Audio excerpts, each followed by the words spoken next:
Good evening. Welcome. Thank you for coming by.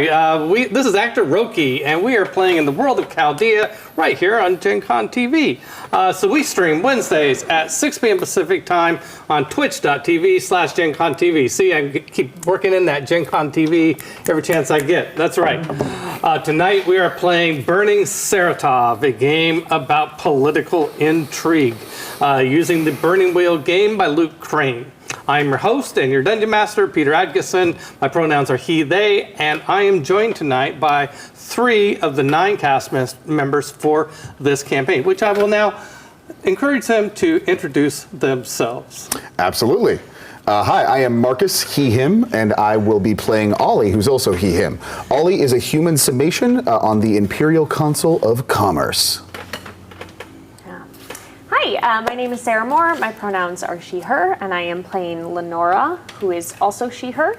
She is an elven princess and the Ethark of the Dire Wood.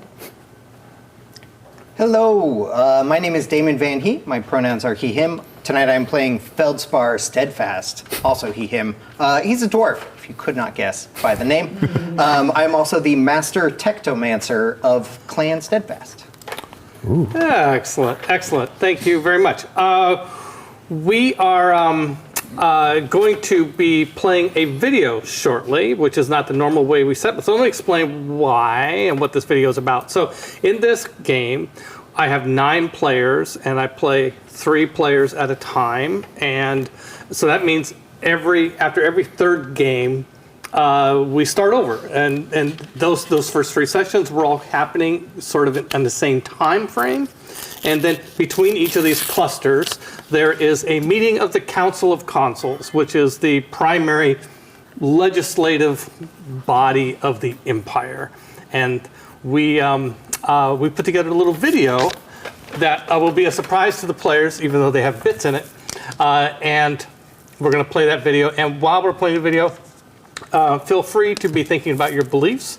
And I'm not prodding you to change your beliefs as a result of what happens in the video, but that may happen. You might decide, oh, that's what's going on. I think I'm going to change it. So, without further ado, we will play this video.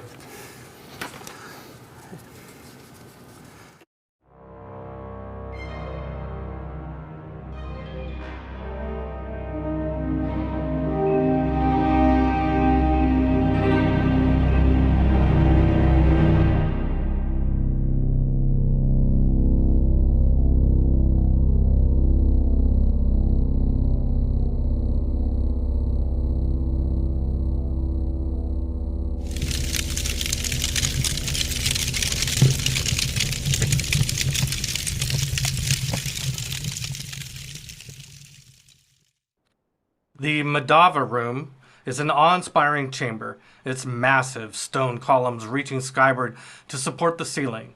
Beyond them, an expansive open-air terrace, grand enough to accommodate even a dragon. Between each column, pennants bearing the insignias of consuls hang proudly, a symbol of their authority and influence. Dominating the heart of the room, an oval table serves as the focal point, where the esteemed Council of Consuls assembles to deliberate and decide the fate of an empire. I heard the Drasseldar killed him. There is a reason they are called swamp demons. I always said they couldn't be trusted. I can't believe it. It's probably a test. 2 days have passed since the shocking apparent assassination of Emperor Marcosta Cordava. In the heart of intrigue, Tihumir the Elder now presides over the Council of Consuls, an administrative body that wields power over a world empire spanning 10 continents and 40 kingdoms. It's amazing how some people have a talent for wasting everyone's time. Waiting for stragglers is for amateurs. Can we please proceed? If the chair is agitated by the outburst, his practiced, silky smooth voice hides any indication. Considering Council Serari's reluctance to grace us with her presence, let's not let that hinder us any longer. The council will be in order. The Menbit of Set, Hulsan, stands as a formidable high priest, bearing the rugged strength of a desert-forged graver. He once adventured alongside Emperor Kodava, a lifelong friend and trusted ally. Holsan's appearance leans more toward that of a brawler than the esteemed leader of the Church of Set. Praise be to you, Set, Lord of the Red Desert, mighty God of chaos and power unmatched. You who roars in the storm's fury and dances in the heat of the burning sun. The tempest is your cloak, the sand your throne. Your dominion over the wild places is known. And where was the supposedly omnipotent god when the emperor was brutally assassinated? Let's cut the chatter, folks. The full invocation demands our utmost respect. Sit down, Holsan. Holsan begins to voice his protest, but takes his seat as Amandella strides forward to address the Council of Consuls. Госпожа Amandella, can you enlighten us? You're here for precisely that purpose, to shed light on the situation? Please, begin with the last confirmed sighting of the Emperor while he was alive. 2 days ago, the palace guard saw him at 3:30 a.m., escorted by 2 Drasseldar on his way to the throne room. Quite a late hour, isn't it? The Emperor rarely adhered to a typical sleep schedule. He was a god, active day and night. It wasn't particularly noteworthy. Every morning, His Esteemed Eminence communes with the Almighty Set. At precisely 4:02 a.m., thunderous bellows from the Drasseldar resonated throughout the palace, and their roars extended beyond the palace walls, through the city of Saratof, and indeed across all of Chaldea. It was as if all 100 Drasseldar were collectively venting their fury, or perhaps some deeper anguish, sending shockwaves even among the Enumians. It sounds like an exaggeration. How can you be so sure? We've received reports from all corners of the world. The Drasseldar's unusual reactions are in concert. I've never had faith in those swamp demons, to be honest. H. Towards whom? Emperor Kodava? The Drasseldar upheld unwavering loyalty to him for 4 decades. What could drive such sudden change? I'm not sure they did change. What? It can't be. Did I hear that right? So it wasn't the Drasseldar? That makes sense. The Drasseldar have always been loyal. Up until this point, speculation had revolved around the idea that the Drasseldar had betrayed the Emperor. However, could it be that a more extensive conspiracy was at play? And where were you, Gusposa, during all of this? I awoke to the Drasseldar commotion, and word Cordava had been slain. I immediately summoned Justard Voron, the head of the Psionic Syndicate, and with a force of palace guards accompanied by Taxin Delu warriors, we converged on the grand entrance hall to find shredded bodies and lakes of blood. Sounds like a Drasseldar to me. Maybe the Tavians did it. It was probably Iltan. Maybe it was that chaos god that... Serna will attack! Council members, may I kindly request your patience? Let Gosposa Amandella conclude her report. When we reached the scene, Ariadne had just left the throne room, cradling Consul Sybil Sarai, both miraculously unscathed. But inside, the Drasseldar were in a berserk frenzy, making entry impossible. And what of the Emperor? It was pure pandemonium, a scene of utter disorder. From the mezzanine level, our spotters confirmed the horrifying sight of Emperor Cordava's lifeless body, impaled on the Ponic throne, pierced by the spear of Set. Blasphemy! I'm sorry, Your Eminence, but the Emperor is indeed deceased. From the Spear of Set? And who, in the gods' names, committed this act? Can you provide a definitive answer? Not with absolute certainty. I've apprehended Consul Serrari and attempted to detain Ariadne. Sybil, you must be out of your mind. Ariadne is a demi-goddess, more than capable. She is either responsible or involved. None of this adds up. Then can you explain why Ariadne killed 3 of my guards and then attacked Baelor when I summoned him to detain her? Why is she in hiding? Someone innocent doesn't flee from a murder scene if they have nothing to hide. So, if I understand correctly, Emperor Cordava was slain with his own weapon, an artifact of Set, a gift from Set himself? That's what the evidence points to. And you think that was Ariadne? No, it must have been Set. That's utterly preposterous.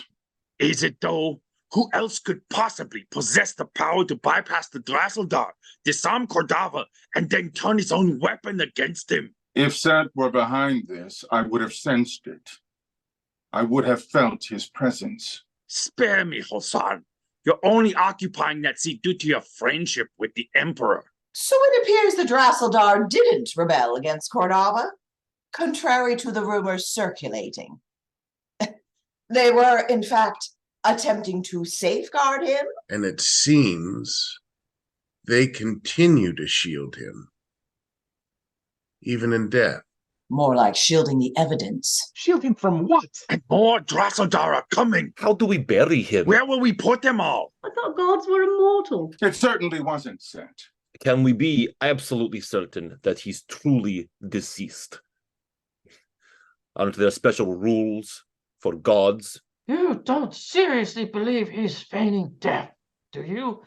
Like some torpid vampire? No, Father. I am merely pointing out that we have limited insight and comprehension of divine matters. Ariadne attempted to retrieve the spear using her divine strength, but she couldn't dislodge it. That doesn't sound like the actions of someone who's guilty. Ariadne is known for her capricious nature, but harming the Emperor, a dear friend and lover, is as unthinkable as her raising her hand against her own children. Now, where is Sybil? She's been detained for questioning. You have no authority to do that. The Emperor is deceased, and she was discovered at the scene of the crime. She is well within her rights. It's her duty and obligation. Gosposa Amandella is seeking approval from the Council of Councils to conduct a thorough interrogation encompassing everyone who was in the palace that fateful night, from sentries to senators and even us. Interrogate? Are you suggesting psionic telepathic probes? Demonic torture? In my experience, demons and torture are unreliable, but psionic probes are impervious to deception. Let me involve the syndicate, uncover precisely who knows what, and I will uncover the identity of the assassin. The chamber cascades into a whirlwind of passionate arguments, emotional exchanges, tirades, counter-arguments, differing opinions, and positions ricocheting around the council chamber, each consul vehemently articulating their unique world views. Amidst the raucous arguments of the council, Farina Atta successfully captures the attention of the assembled body. Maybe somebody else planned it, but the Drasseldar are definitely in on it. But I know state secrets. What's the syndicate's security clearance? And who's going to interrogate you, Amandella? Well, we have obviously found ourselves in unprecedented times. We have an empire with no emperor. But I think that the first thing that we have to do before we can bring order and peace back to our world, to our land, is to find out who did this. There will be no rest. There will only be suspicion, and it will lead to violence. In order to keep any semblance of authority, there has to be closure on this matter. So I give my support to Amandella to do what is necessary to try and find who did this. None of us are perfect. None of us here have a flawless past. However, I can say with confidence that you will not find anything in my mind that led to the death of my emperor. So I am willing to open to that and to confirm that by any means necessary, and I would hope that those closest to our emperor would be able to do the same thing without fear or shame. The room continues to sit in an eerie hush, the gravity of Consul Atta's words taking hold. Kishar punctuates the silence. I stand before you in Lolfroth's absence, and I speak on the matters in his stead. Tonight, our country has suffered a great blow. How it has been perpetrated is beyond me. But Lolfroth, as well as those who are in power, must surely know. Amandella will seek those people out. She will uncover the secrets that have been hiding and festering in too many dark places. With all of our support and all of our aid, we will uncover how this happened. Who would have hated him that much to hurt him in his own seat of power? Make no mistake, this was not just the removal of our emperor. This was an act of war. This will have consequences, and we will root out this cause. Amandella has my, as well as Lolfroth's, full support in this. And anything I can do, I will aid her. In light of the exceptional circumstances surrounding this momentous event and the pressing necessity, Belzposa Amandella is hereby bestowed with unrestricted access and extensive investigative authority, allowing her to pursue this murder inquiry without constraint. She possesses the discretionary power to employ psionic interrogation methods as she sees fit. No fucking way. It is imperative that senators and nobility are not subjected to inhumane treatment or unreasonable detention in the process. Thank you, Council Chair. Amandella discreetly departed the brooding chamber filled with imperial sycophants and their never-ending disputes. She eagerly looked forward to the impending interrogations and the revelations they would bring. Our next order of business concerns a proposal put forth by the Imperial Council of the Military Legatus Propraetor Tarsus. The Cordavan Empire has never existed without Emperor Cordava, who is, or was, the most formidable warrior in all the annals of Chaldea.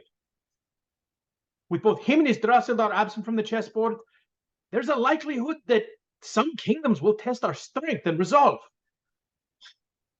Furthermore, after 4 decades of tranquility, certain kingdoms have virtually disbanded their militias, leaving them ill-prepared to quell the inevitable civil unrest.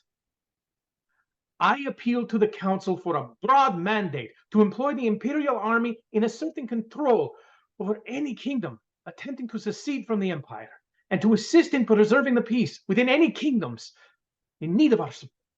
Hello, fellow council members. We're all here during this dire time of chaos and discourse of what tragically has happened to our emperor. And I fully support Tartus with keeping the country together right now. We are in panic. We do not know all the facts. There is obviously a conspiracy happening in here. And I believe that we need to solidify with an iron fist the order of The Perfect. Empire. Yes, and I will be so committed that I will also volunteer the Bastards Brigade to help out in this effort. In response to Council Member Rahama's support of martial law, I would like to put forth a vote against enacting martial law at this time. All the intel that I've heard is that the Drazeldar themselves were responsible for this attack, and unless we're insinuating that someone within the city has control over the Drazeldar, is stronger than Emperor Cordava himself, then all martial law will do is create a panic and create more danger to the people who are already scared. A show of true strength would be banding together and trusting in our people to come forward if they know anything. I am inclined to bestow upon Consul Tarsus absolute military authority as follows. In the face of kingdoms rebelling against the Cordovan Empire, to employ the full might of the Imperial Army to forcefully seize control. In kingdoms remaining loyal to the Empire, to offer support, while diligently preserving the supremacy of local authority in the maintenance of order. I willingly embrace this profound responsibility with the solemnity and weight with which it was bestowed upon me. It is a charge I do not take lightly, and I am prepared to fulfill it with unwavering dedication and commitment. Do you have any intentions of further eroding our liberties and freedoms? A crisis of such monumental proportions necessitates the immediate convocation of the Senate. I am prepared to dispatch messages through Gekon and Nubble to every senator in Chaldea, calling for a Senate gathering scheduled 8 weeks from today, coinciding with the Week of the Mother. This is a period when we traditionally reflect on how to best safeguard and nurture our children, the citizens of Chaldea. Any thoughts on this?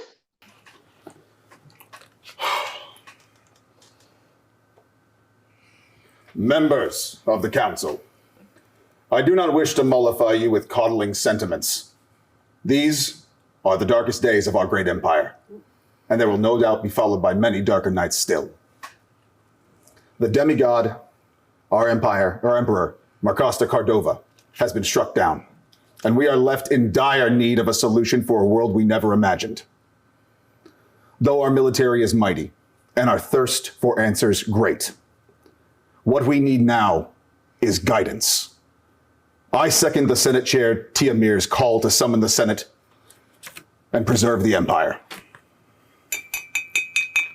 I talk, often about our place in society. All of us here, the spokes, the gears that make this machine of ours, society, work. I believe we are not tested. This machine is not tested until it takes a blow. We're taking a blow right now. I bring it up because this moment is when you will have your time to truly contribute to society and make sure that you're carrying your weight to keep it moving forward. And I ask that each of us prioritize now, making sure that this great kingdom that we've put together continues to roll forward and function, lest those of us who do not carry their weight be left to the wolves. On this topic, we're honored to welcome a distinguished guest from the prestigious Direwood Elven royal family, who is humbly requested to address this assembly. allow me to introduce Lady Lenora! Why bother with propriety when the Emperor's not here anyway? Why follow any of the rules? Let her speak. I would like to thank you all for taking a moment to hear from an outside voice in this time. I would like to urge Tiamir, along with his summoning of the emergency session of the Senate, to bring more elven voices onto both the Senate and the Council. Now is not the time to shut out who could be your allies. What, pray tell, shall the Senate deign to discuss? To appoint a new emperor, of course!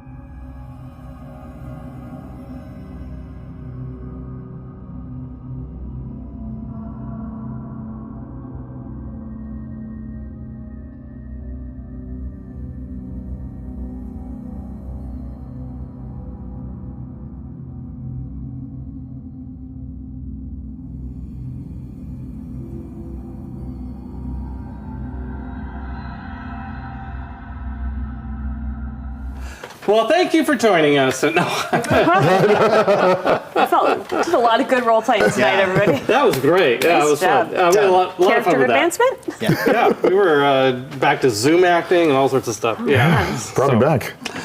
Okay, so now we have a good understanding what happened in the council meeting, and you heard Tiamir's pronouncements. Let's review beliefs. And so we'll go around the table. Marcus, so Yay. what are your beliefs these days? Burning Wheel, if you're new to Burning Wheel is a game where beliefs are part of your character, an important part. One of my beliefs is Cordava's murders left a void and must be filled by the Cordavan bloodline. Despite my feelings, I believe Leanne is the best choice. Okay. 2, the Empire will crumble unless I find a political solution to this problem. I will use every trick at my disposal to manipulate the best outcome for the Empire. And 3, I didn't work on the wording of this one, so Peter, please feel free to correct me. To improve the exchange rate for the Samasian mina to the Empirical Gold Sovereign. You got it. Yeah. Improve the exchange rate from the Somatian mina, which is the currency of the kingdom you're from, with the Imperial Gold Sovereign, which is the gold standard of banking in the Empire. There's a lot of glances happening over there. What's going on? All right, Sarah. Yeah. Okay. Sarah. My first belief is that humans mess up the planet and can't be trusted to rule it. So we should put an elf on the council. Feels like a big jump. Any elf you have any in mind? Anyone in particular? I mean, yes, I will settle for almost any elf, but obviously I would be the best choice. Of course. But, I could be swayed. I'm doing something else. I also have that the forest needs to be safe for the elves, as it is our home, and so I would like to find the origin of the Dio that was causing all of the problems in Dire West. And then the last one is I'm really sort of massaging this one. So it's sort of like family is the most important bond, and so like my blood elven family is above. They're like my highest tier of responsibility. Which is maybe a gift to you. I don't know.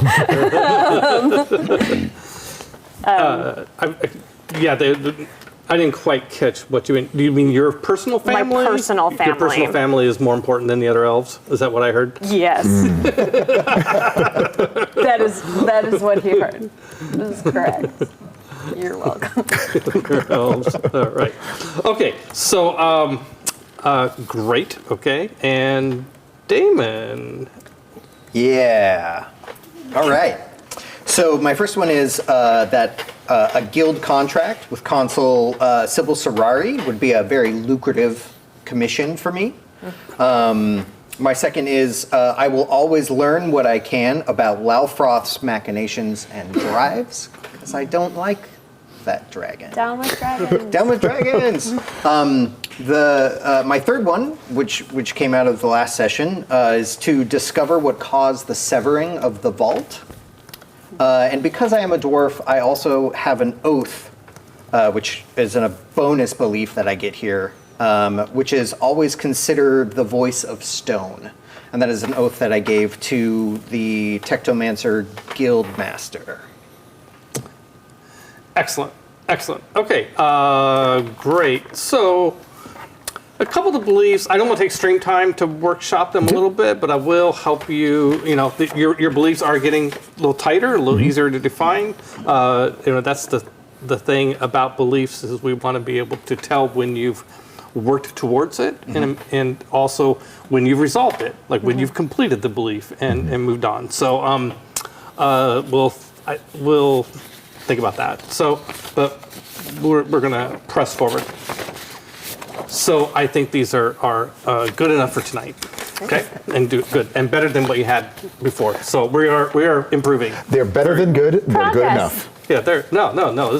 There's at least one really good one in each of you. How's that? There we go. I like that. I thought you were going to stop it. There's at least one really good one at the table. That's all we need. Fine, go for it.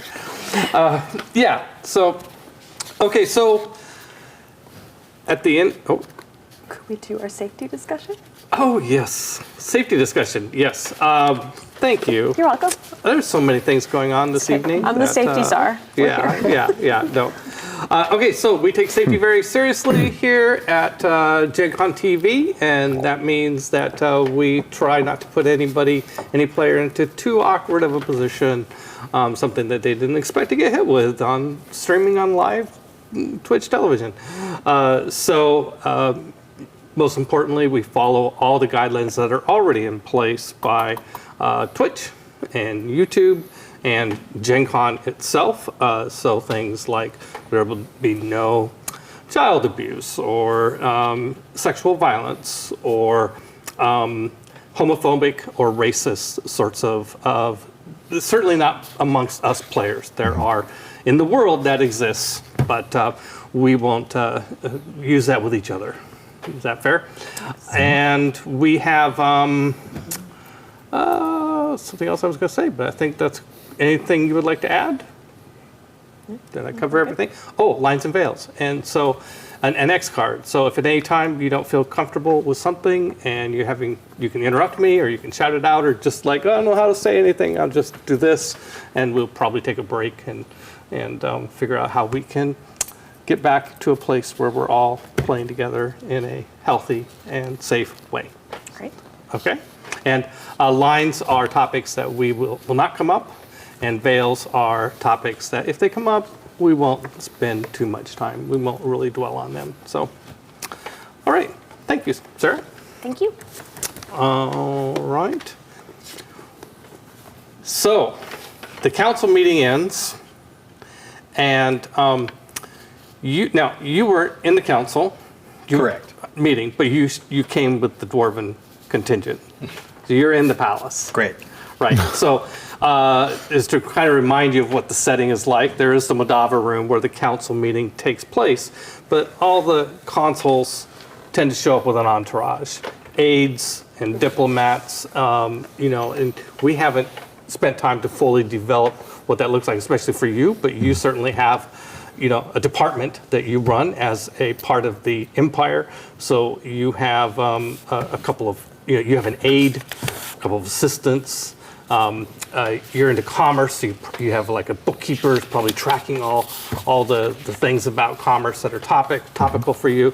And you came with the dwarves. There's two dwarves on the council. There is Garl Steadfast. My grandfather. Your grandfather. And very old. Grand Tall. Very fussy. He's very old.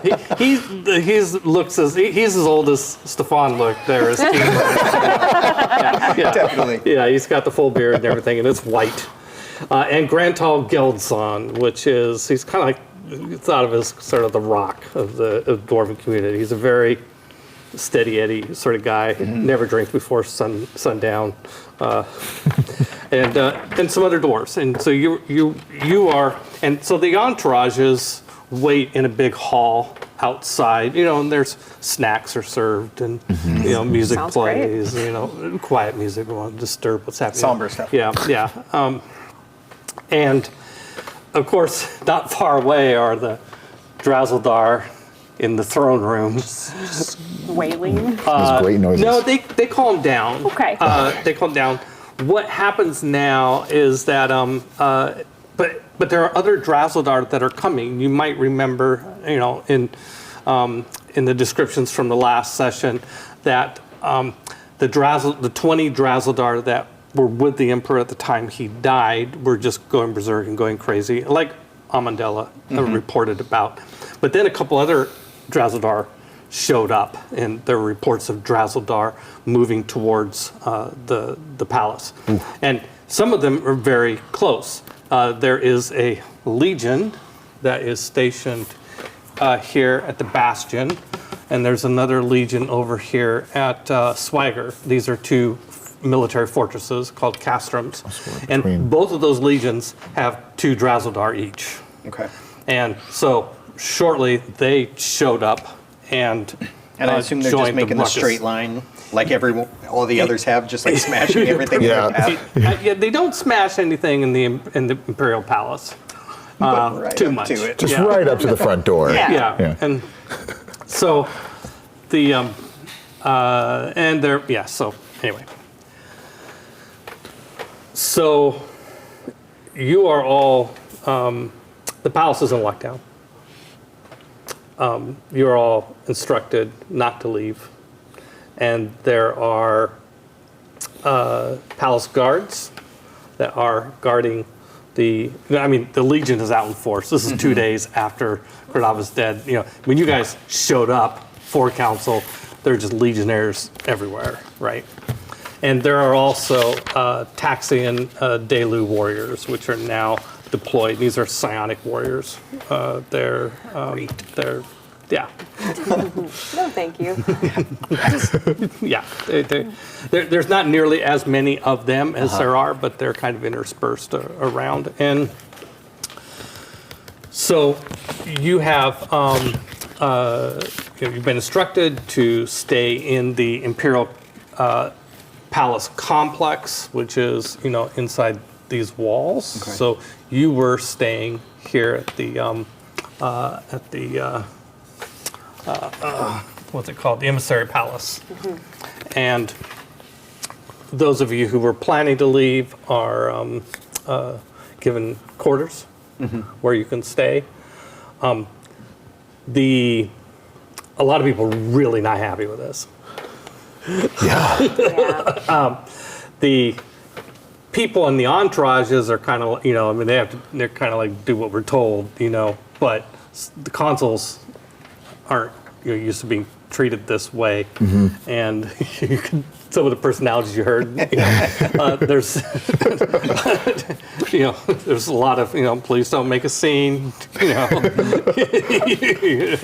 don't make us use force, and this sort of thing going on.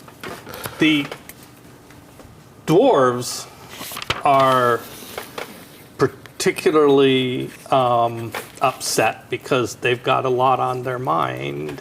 It's been a busy day for the dwarves. Everybody has a lot on their mind, but the dwarves in particular, and Garl, as most of the consuls exit, Garl is pretty shaken up, but Grantal stays in and confronts Tiamir, and they have some sort of exchange, and he comes out a little later. So,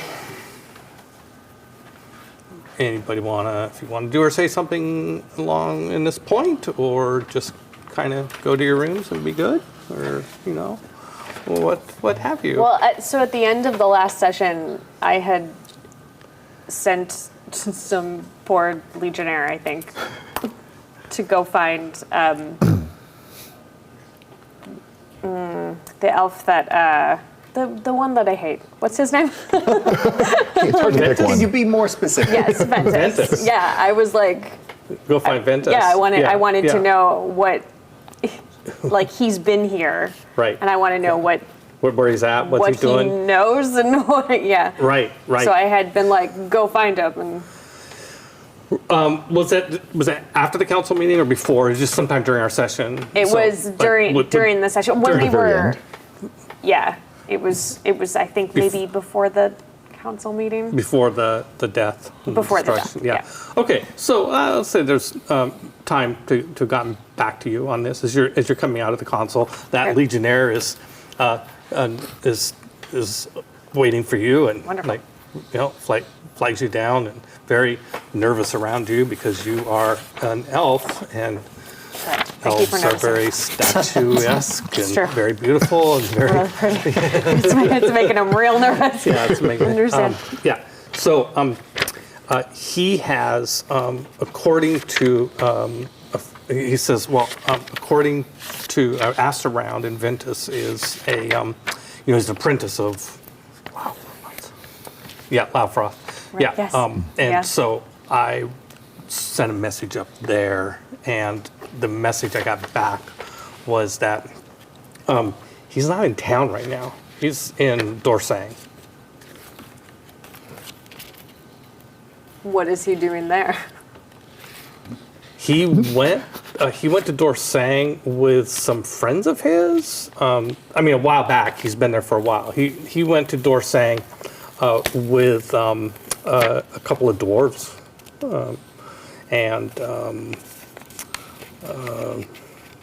Yeah. How long ago? Oh, like a couple months ago. Would you like to, you can send him a message. By the way, word also gets around that messages going in and out of the palace are to go through an office that's an impromptu office that's been set up on the atrium. And so we have access to, you can't leave, but you can send messages. So they have access to geckons and to, and by the way, you just start seeing geckons just flying in and out of the palace, just like, all sorts of. Is there a real scraggly one with only one teeth? There's no way they would let him in his palace. Yeah. Snaggle. Snaggle. He's freelancing these days, right? Yeah. Good for Snaggle. Yeah. So good. As much as I would love to bring Go get him, Snaggle baby. into You're this. doing it. I'm so proud. Getting work. Snaggle is a geckon. Geckons are flying gecko, like lizard things, and they're used as messengers, like carrier pigeons in Chaldea. And there's one that Sarah created named Snaggle, who's missing an eye. He's got a patch, and he's kind of ornery. Doesn't really do everything he's supposed to. So real good little guy. But Very he's dear in to her Samacia right now. Okay. So Samacia, Samaria, I damn am it. to assume then that every message that is going out is being read. I think that's probably a fair assumption. Okay. Yeah. Well, if I want to talk to Ventus, then I will call him through an elf song, and then they can't hear it. Like, they can hear it, but I don't know what I'm talking about. I don't. Yeah. I'll just beep them. I'm not interested in sending a message, but it is convenient somehow in my brain that he is like that he cleared out before the shit hit the fan. So. Yeah. Am I allowed to say that? You just did. Yeah. You said fan. It's okay. Fan's fine. Fan. So the F word that's okay. Yeah, is that's fan. the F word that's okay right now. We got our F bomb out actually in the video. Yeah. So we got to be careful. Yeah, exactly. Nailed it. So. Kind of a cheap way to lose it, but whatever. All right.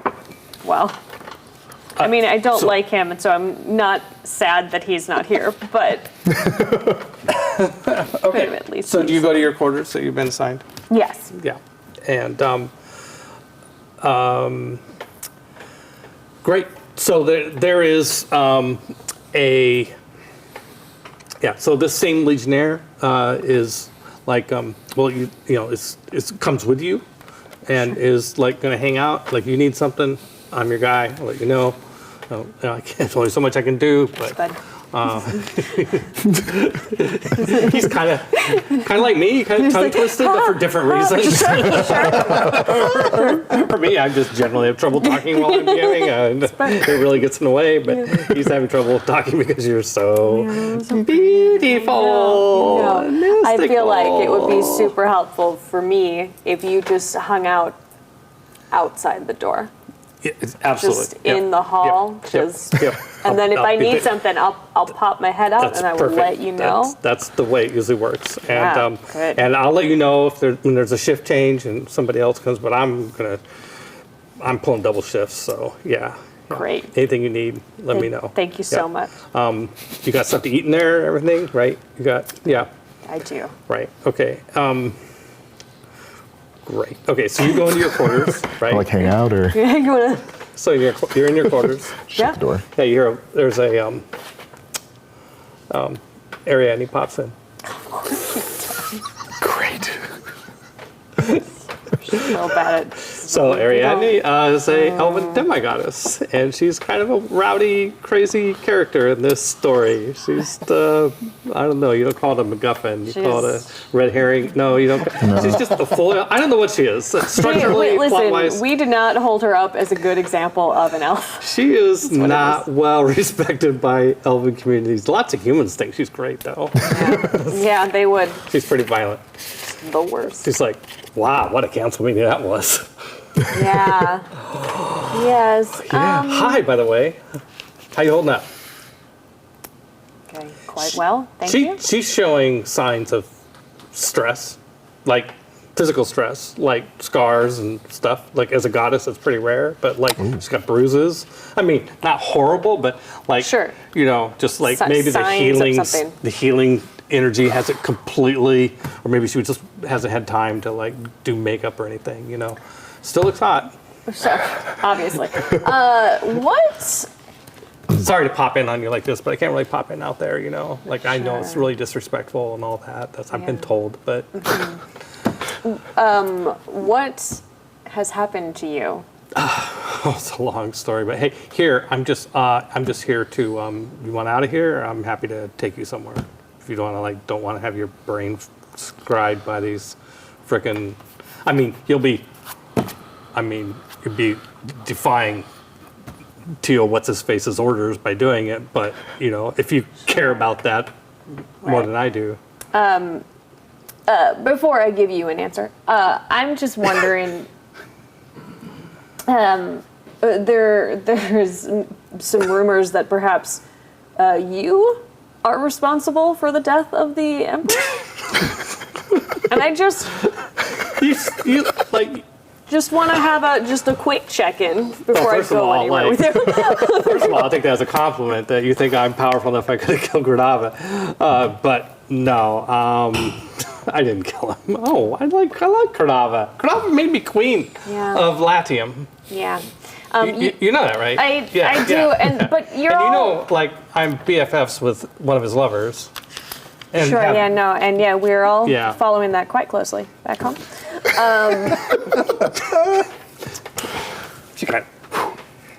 I'm here.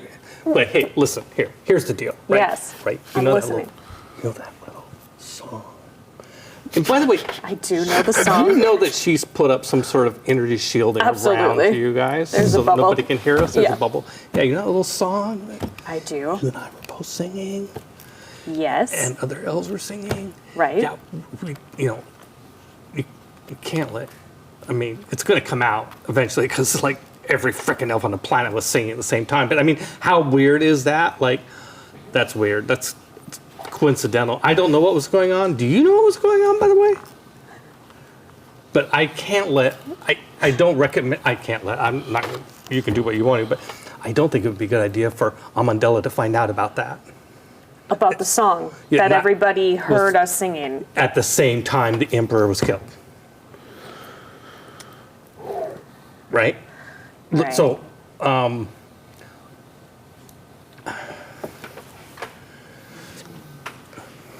Why are you all beat up real quick? well, I was fighting Drazzledar, as you heard. And you made it out alive. I went and saw Vexed. And he's such an ass. You know, That is it was just true. like, yeah, I had to go fill him in. So, yeah, you would know. Vex is another demigod that hangs out in Chaldea. Yep. He is her trainer. Cool. So, demigod's trainer. Yeah, he lives in Samaria. Yeah, so I went and saw him, and So- he never lets me get away without some training. No, it's abuse, really. Yeah. Yeah, veil time. Yeah. Ooh. We had some sparring. So, you believe that the song that was started by one of the other elves that we were all compelled to sing had something to do with. Well, I had to. Why? At the same time. Like, but I don't know what. I know, I'm a goddess, I should know everything, but I don't. I have no idea. It's enough that, like, you saw Amandella. She's creepy, don't you think? Yeah, I mean, I was listening, but I couldn't see into the council. Was she creepy looking as she sounded? I guess for a human, she was a little on the suspect side. But listen, Lenora, we really should hang out more. You're fun. Listen, I could not disagree more. Yeah. Okay. So, I mean, you can't get probed by Taxian mentalists. That would be bad. Definitely not interested in that. But you know, don't we have spells or something that can stop that? You are such a bad elf. I mean, no, we're like I mean, don't we? I mean, I'm sure that there I is don't something hang out with elven that we high can elves do. and stuff. But I mean, we should have some magic that can do that. Because like Age of Magic came after the Age of the Celestials, so magic should be more powerful than magic is more powerful than psionics. It's been proven. Okay. So magic should be able to stop this. Some sort of a shield situation. Yeah. Is this So, out of character to the DM? Is this something that I would have any idea of what to try to do if I were to stay and like withstand it? Is that? Well, I don't know. Do you have a wise that would help have here? a wise. Oh, great. You know what? Guess what we get to do? We get to open a new skill. Open it up. Like what? Psionics wise? Sure. Sure. Okay. Sounds good. So this is a great moment in Burning Wheel. If you're, God help you, if you're trying to learn Burning Wheel by watching this stream. This is a perfect example of how to play. Yeah, this is great. We're perfect. No, it is. It is. Okay, so we're going to do and we are all beginners in Burning Wheel. I mean, they are, and I'm kind of the rogue DM in Burning Wheel. I mean, I don't follow all the rules. I'm telling some of my own story along with their stories. You're not supposed to do that, but hey. Just play games how you like. I'm old school There are no DM, rules. which means I do what the heck I want to do. There we go. Okay, so the way it works in Burning Wheel, you can, if you don't have a skill, you can open it up. And you write, and there's a section called Skills Being Learned, and you write, do you find that? It's in the bottom right of one of those sheets. I've got it. So you write psionics wise. Yep. Yep. So, and wises all have a root of perception. What is your perception? 7. Okay. So that means you will roll 7 dice. Great. And, but the ob is doubled because you don't actually have the skill. And the number of times you have to do this in order to get the skill is 10 minus your root. It's only 3 times. You only have to do this 3 times before you'll actually have the skill. I'll have the skill. Yeah, I mean, high perception and wises go together.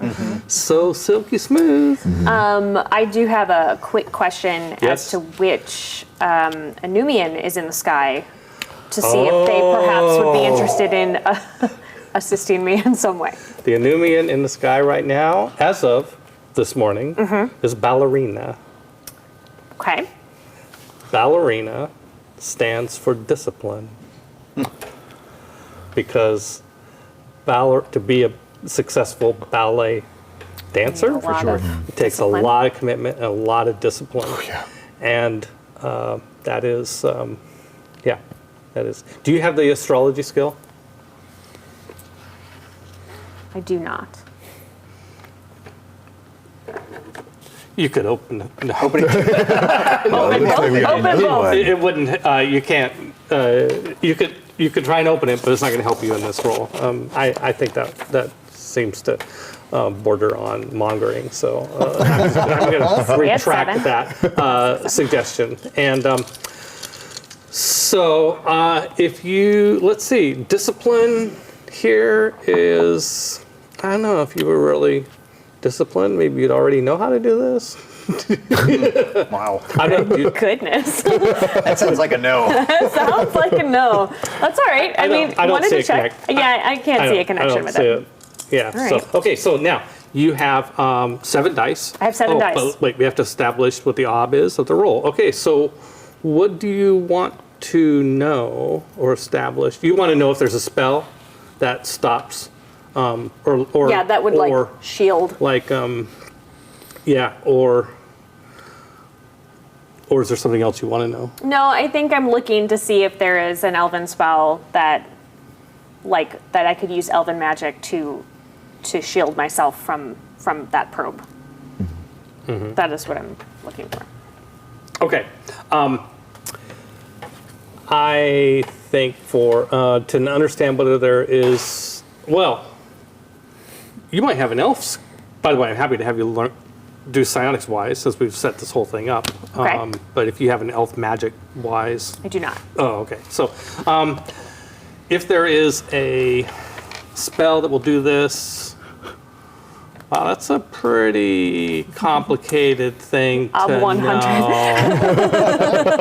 know.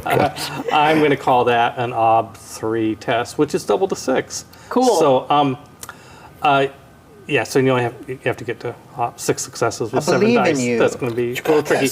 If you have persona, you can spin for more dice. I do. I and have let me 2 also- persona. Yeah, and okay.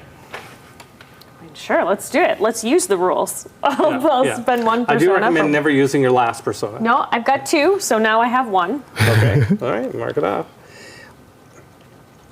I'm trying to think if there's anything that you can fork into this. Hold on. Ooh, get forky. Seduce your mind. Seduction. Fork and seduction. Knives. You know what? No. I like it. I would have given it to you if I was the GM, but then I'm not very good. Appreciate you. I don't think I have anything that would make sense to fork in. Okay. Well, then roll the dice. Okie dokie. You got this. And we're looking, successes are 4, 5s, and 6s. 4, 5s, and 6s. And if you get at least 1 6, you can burn a fate to make it open-ended and explode your 6s. Ooh. 1, 2, 3, 4. That was not a 6. Yeah, but Even it though wasn't. it looks like. I don't remember what it was. Did you see what it was? It was, I think, a 3. It definitely wasn't a 4 or 5. We'll scoop it over here. So I have 4. You need 2 more. Okay, so you can spend a fate to roll 1 more die. Sure. It would have to be a 6, and then give you another die, then roll 4, Let's 5, try. or 6. Hey, let's try. Yeah, the fate's there. Let's use all the things. We haven't established the penalty of failure. Oh, that seems important. That's the knives Yeah. part. The knives? No, the penalty of failure here is that that you are sure that there is no Okay. spell. Let's find out. Yeah. Oh? A 6. Okay, that means you get another die. You got this. 4, 5, or 6. Hope it's a 6 again.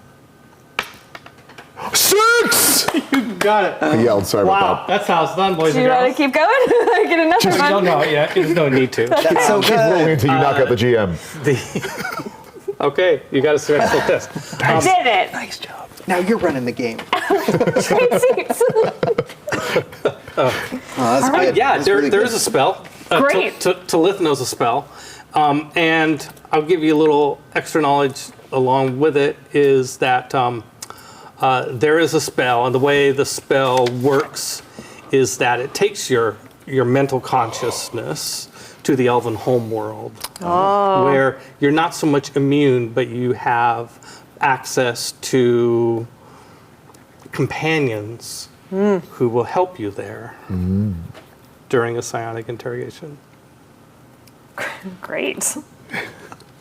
And so you got to open up psionics wise with that? Yeah. She got one test. One towards it. One Okay. towards 3 test. One right? test. Yep. Mm-hmm. That's And great. so is the aptitude 3? Is that what I put in Yeah. there? Okay. Yeah. Oh. Yep. And then I got one test. Okay. Very cool. Okay. So I'm going to leave you there for a moment Great. with that. No, well, Very Ariadne, exciting. I mean, yeah. So when we come back to you, Ariadne is, like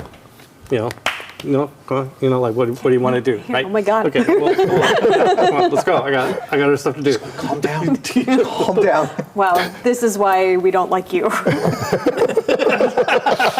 should just take a minute, all right?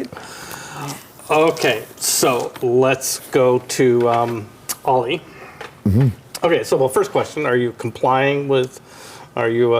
Of course. You're not going to run away. or No, anything? why would I run away? Yeah, There's well, no everything I need is here. Yeah. Okay. So you're given a guest, a guest suite that fits your status in the hall of the emissary palace, and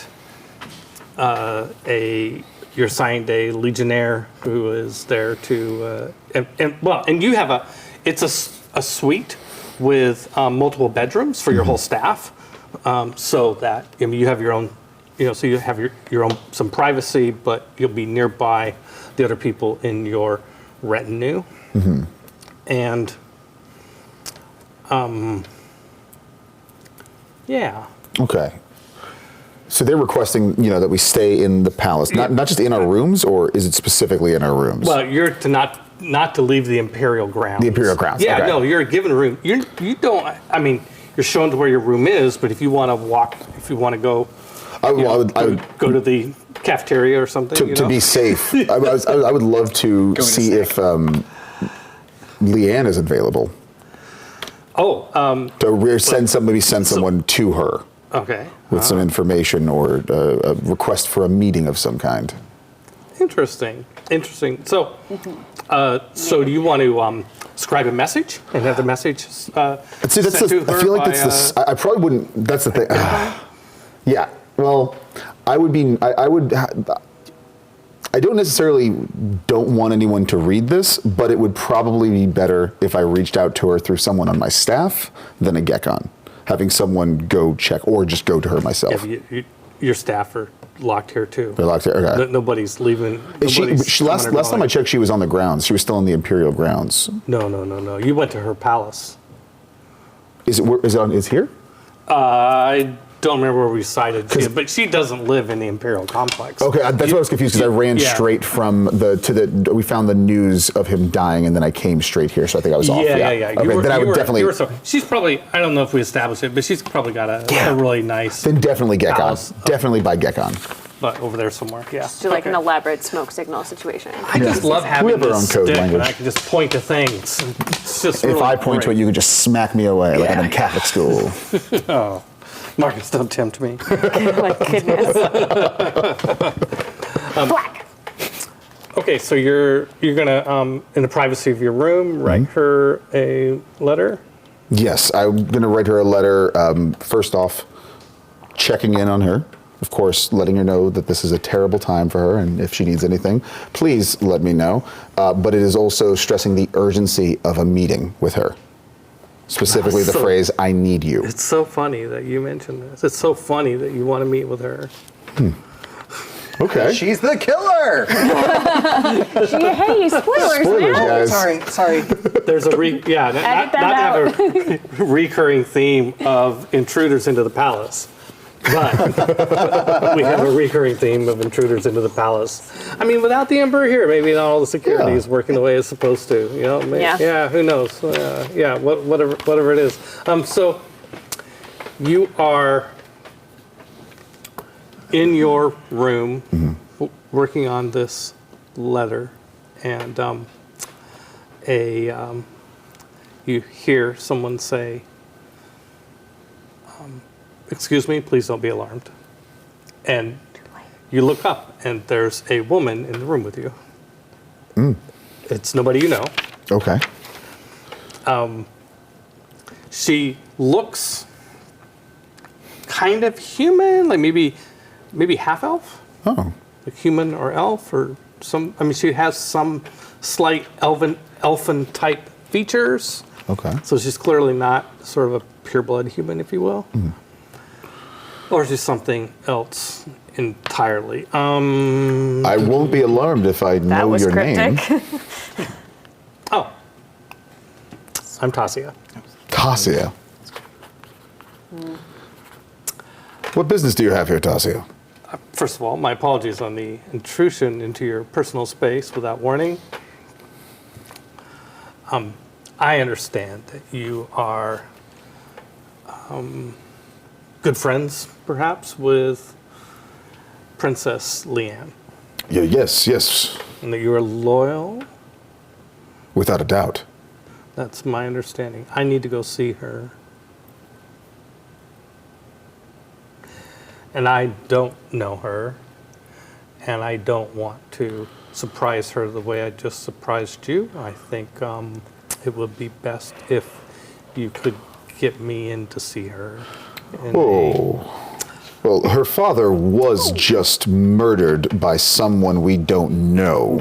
I don't particularly know you. Nice to meet you, by the way. That's true. That's true.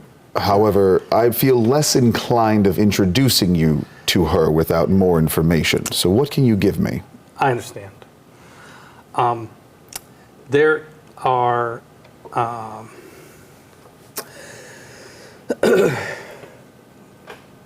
she's going to get seized. She's going to get removed, probably killed, because she's a threat to the throne. How is she a threat to the... Where's this information from? Because she's Kordava's daughter. That's why she's a threat to the throne. She's a threat to anybody else who might want the throne. So there are people on the way to seize her and her grandmother. We don't. She pulls out a scroll tube, and she says, "I can't show you the contents of it, but you can see that it is sealed with the personal seal of Emperor Kordava, and it is given to me some time ago to take to her should something ever befall the Emperor. She has many enemies. Her grandmother especially has many enemies. So, you know her grandmother, Leshka? Yes. She is a piece of work. Yeah, she was not nice to me. Nobody likes her.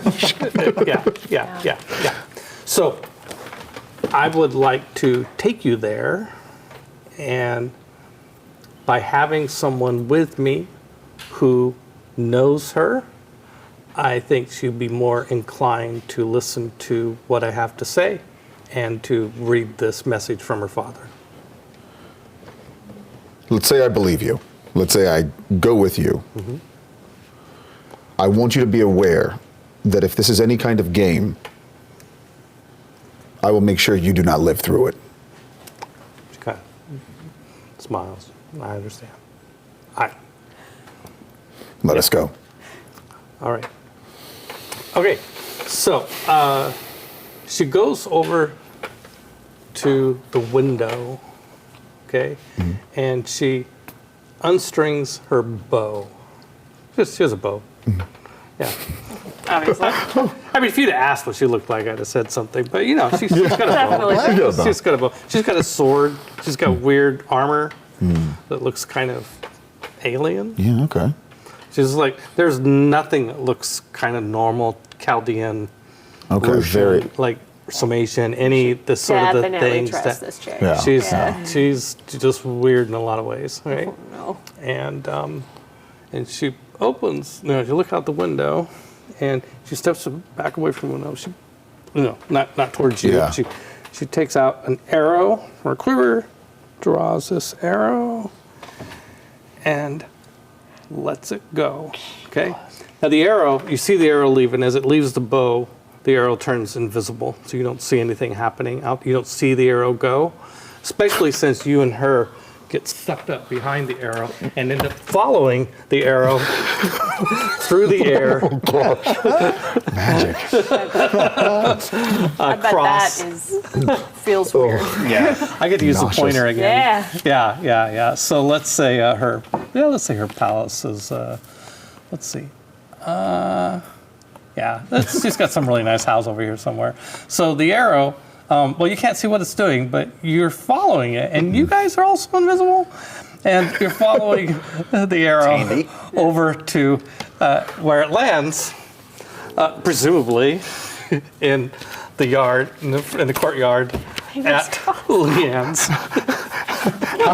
And then when you guys land safely, slightly disoriented. Tasia, the arrow's now visible. She picks it up and puts it in her quiver. And it says, and as you were flying, you did see a troop of warriors on horseback riding towards her. Oh shit! Her palace. Okay. Time is of the essence. Maybe they're gonna help. Going straight to the front gates, front door, whatever I need to do to gain access, like knock, bang, press, tell an attendant. Yeah. Go charging in. Just straight in. Yeah, charging in, breaking all protocol,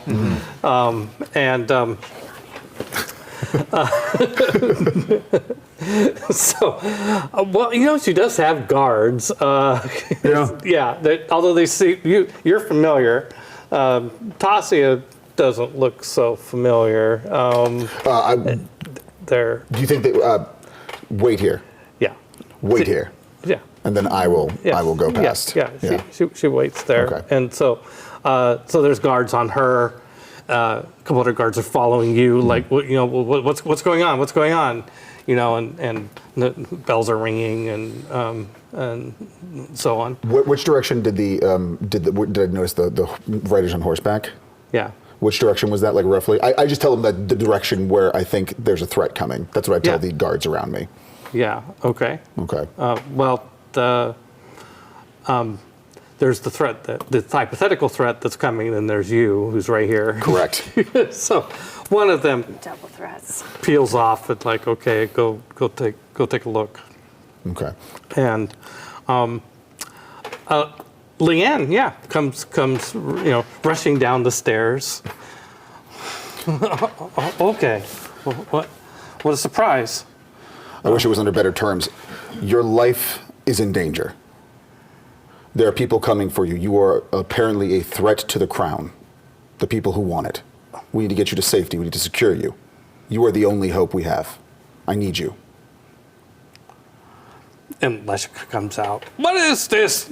She starts, what the heck is going on here? This is how rude. This is unprecedented. You shouldn't be here without appointment. Your enemies Certainly are here and they unchaperoned. want blood. And Leanne says, Mother, let's listen to him. How do you know this? I received. Someone came to me with a seal, with a scroll with your father's seal in it. That this was intended to get to you, if in case something happened to him. They are waiting outside with your security. So the security verifies, there is some really weird-looking warrior chick out there. Can you at least take a look at the scroll? Leanne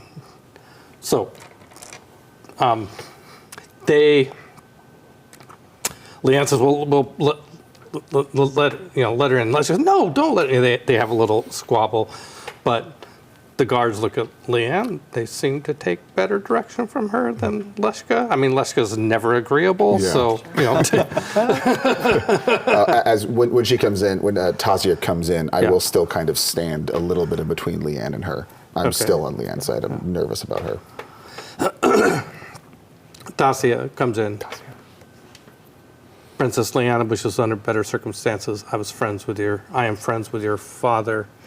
He tasked me with giving you this should something ever befall him. And so she sees the symbol on the scroll, and it looks, legit. She's like nervous, and Leshka's like rushes forward, and Leshka grabs it. And Leshka looks at it, opens it up, and the two of them are looking at it and reading it. I'm just like watching them. Yeah, they're watching not them letting very anybody intently. else look at it. You see kind of the color drain from their face. And Tassi says, "We need to go now. There is a force of warriors on the way to seize you." I saw them myself. Where are we going? Friends. And she's like, "Well, we need to pack. No time. They're upon us, and I'll come back for some of your stuff." And Leanne looks at you, and she's young, you know this. Yeah. She's, barely 20, and she's like, she just gives you a hug. Yeah, I will give her a big, I'll give her a big hug back. Cry. Do I go? What do I do? If you go, you'll be safe. If you stay here, I can't promise you the same. I'll write to you. Please do. I'll let you know where I am. Please do. Okay. I grab her hand. Yeah. Okay. Just give it a squeeze. Yeah. Okay. And she, Tassia goes and this time takes her sword out, and she makes a circle in the stone. None of her weapons are with weapons. Yeah. A circle in the marble. It just like blazons this cut in the marble, and it's makes rude, but whatever. She's mad. She's mad at you and like it's the marble floor. And so Leanne steps in there with her Leshka like torn. She's like, this is. She's just like having a fit. How do we know? Well, and there's warriors at the gate. They're coming in. And Tassi says, "You better head out the back door." Skedaddle. This is walk back. Yeah, I'll meet you in the back alley in a few minutes. Sounds good. Okay. Jump out through a window. Yeah. So they go into the circle with her, and then they're gone. And then there's fighting in the front as warriors come in on horseback. There's people dying. That's a good sound. That's a good sound because that confirms that they did come to kill us and they were not coming to deliver like anything, and it was not a normal thing. It's just fruit baskets. Yeah, because that could have been it. If they were just delivering something, then my face would have been red. Yeah. But she's not here to see it. Yeah, nobody would know. It's fine. Oh my gosh. Right. So, you end up hiding in the alley. But you go out the back. There's warriors back there too. Oh great. Yeah. Ooh, are we gonna fight for the first time in this? Got any skills with avoiding getting into trouble with them, evading them, or your station? Hand-to-hand I'm combat? fancy. Yeah. I'm okay. Let me take a look at. I'm okay in intimidation. But how fancy? Intimidatingly fancy. Intimidatingly fancy. I also can persuade them to not fight me. I have dancing. Dancing's ranked pretty high. Ballerina's in the sky. Yeah, ballerina's in the sky. Dancing's ranked high. I think I can do this. Ballerinas are very strong. Punch them. It's all kicks. Would my ability to read or write help me find a way out quicker? Read or write? Yeah, it doesn't help. That's not. I'm naming things I'm good at. Hunting. So you're out behind. You're not on the estate. You've gotten onto. I said alley, but you've gotten onto a It's kind of like an alley. It's an access drive where the workers would use this to go between houses and deliver supplies and such. And these warriors are on horseback. There's 4 of them are coming towards you. And hey, you there, stop. Yeah, yes. Yeah. Yes. Me? You must be quick. I have imperial business. Who are you? What are you doing here? I am a imperial delivery man. So good. And this is the day that Ollie died. This is really good. Imperial delivery man. What? Man of delivery. What? Are you associated with are you affiliated with Princess Leanna State? Who? Right here. I just get a list of names that I have to deliver every single morning. If I don't, my superiors yell at me. Where are your goods? I drop them off at the back. Over there. They're all smashed up now. What happened? I'm going to get in trouble for this. Okay, so you need to make a persuasion Absolutely. test to see if you can. So I have a 4 in persuasion. Convince them. Okay, so this guy has a will of 3. So a persuasion test is. Let's see. What am I looking? What am I looking at that for? Yeah, I'm going to fork in seduction in there too. And fancy. It's very fancy. You could fork in intimidation. Yeah, let's do that. Do you have it? Can I well, what could I also? You can only do 1 fork, right? No, you can do multiple forks. Because I think would my persuasion, then intimidation, but would falsehood? I have falsehood. Right. Well, you are lying. That's true. But I'm not going to do 2 different tests, like a falsehood test and a persuasion test. You're going to persuade them that you're not. These are not the droids you're looking for. We're not affiliated with them. Or just a put upon delivery man.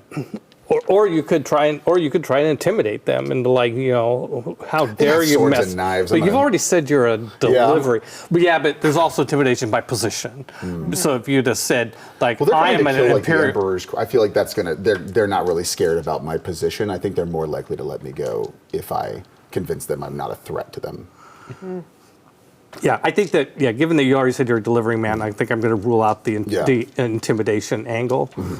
But yeah, when 4 dudes ride up on horses with swords, probably don't just lead with intimidation. No, but for the future, you can use the intimidation of your presence, of your person, of your status, right? Like, in other words, if you said I'm the Imperial Consul, blah, blah, blah, if you took on that role and intimidated them, you certainly could. Okay. You could certainly intimidate people who would be scared of positional authority and be terrified of the idea of accidentally killing a consul, right? And that's why I was like, I also didn't lead with that because again, I think they're going to go kill an imperial person, so I'm not going to say, hey, what's up? That's great. Yeah, okay, me too. So you are a well-dressed delivery man, but I guess delivery people in this area might have to dress well. It's a fancy area. It's a fancy area. Okay, so you can use perception. What's your perception? 4? My perception is 4. Okay, and you can fork in intimidation in the sense that, you're putting a little bit of your force of will in terms of being a strong person in behind this. I'll allow that. That seems like maybe a little too nice, but that gives you the 5 dice. Okay. And then you can use DM. persona, if you like. Yes, I will use one of my persona points. Yeah. Okay. So that gets you to 6 dice, and the ob is 3. You can do I mean, yeah, you should be able to do this. Totally do let's before you roll though. Okay. Penalty for failure. Yes. I like these. Here. Again, knives. Backs and knives. Penalty for failure is that one of them is. No, I think penalty for failure is they are either going to arrest you or kill you if you resist. But they'll just grab you and take you away. Sounds good. Yep. Sounds just like Doesn't them. sound good. That sounds bad. So Oh my God! Easy. That's four sixes and 2 twos. Nailed it. That's it. Wow. Yeah. That's it. Yeah. That one's yeah. done. Yeah. Oh yeah. Yeah. Okay. They really believe I'm a delivery man. Wow. Yeah. Those Yeah. are good. Maybe they've never seen a delivery man before. They haven't. Yeah. Okay. So you rolled, by the way, a persuasion test with a skill of 4. you rolled 6 dice versus a knob 4. You have a routine. That's a routine test for you, by the way. You can mark. So on your skills, where you have persuasion. Here. Yep. So see the R. You can fill in that first dot. Ooh, that's exciting. Yeah. You just earned Finally a got to test. use one of these. Use a test for advancement. It's exciting. It's pretty fun. You're filling in circles. Very good. Yep. Scantron would love this. I know. And so they, they go on, and then eventually, toss. I'm complaining about my delivery route. You gotta do this. Yeah. Well, get along. There's, you don't want to be a part of this. Move along. And Tassia eventually finds you and shoots you back into the. The idea that Tassia was just watching it, like, what's going to happen over there? It's like, I'm going to die? Do I have to bring him back? No? All right. Delivery? I wouldn't think I would go to delivery guy, but yeah. Delivery guy, huh? Yeah, she probably says that. Delivery guy, huh? Shut up. Perfect. All right. Well.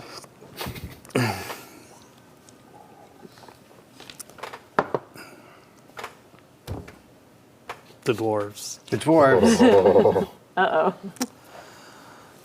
So, the dwarves are very concerned. Yes. About being delayed. And they have conferred with Tiamir and gotten Tiamir to tell Amandella to move you to the front of the queue. I mean, that's you one option. and the other dwarves. Yeah, me and the other. Yeah. Okay. Yeah. Well, but I mean, back up. Are you just thinking of skedaddling, or? Well, so yeah. So we probably. Who's going to come visit me, Peter? We probably. I mean, we built this place, right? Yeah. True. It's maybe. I'm curious. So I've got the Hallmaster skill. And so I'm wondering if I can use that to determine if we put in any subtle exits that maybe wouldn't be as guarded. That's good. Back doors. Yeah. It's like a back door to a computer program. Yeah, we're going to just go down a few levels and then just walk back home. We're going to leave this nonsense. Hallmaster. Hallmaster, yep. You have a page number on that, by any coincidentally, or is that in the dwarven? It's just in the skills. It is a dwarf thing, but it's listed in the skills. Yeah. It's basically architecture, and so you are structure trying to get and out. building.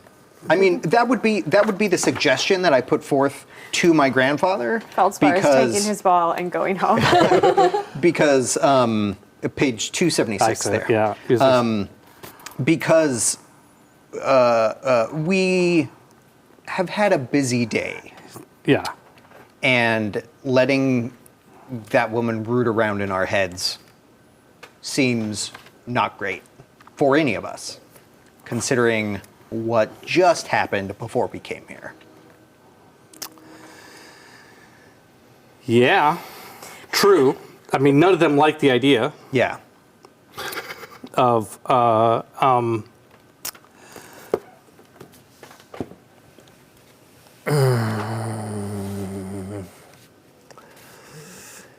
yeah. The Garl seems is shaken. He's not weighing in much, but Grantal is advocating that, yeah, it doesn't sound like a fun thing, but we should probably comply. I think that's a bad idea. Well, we know what she'll find out, but we have to go solve this come, we're going to have to come clean anyway. Not to her.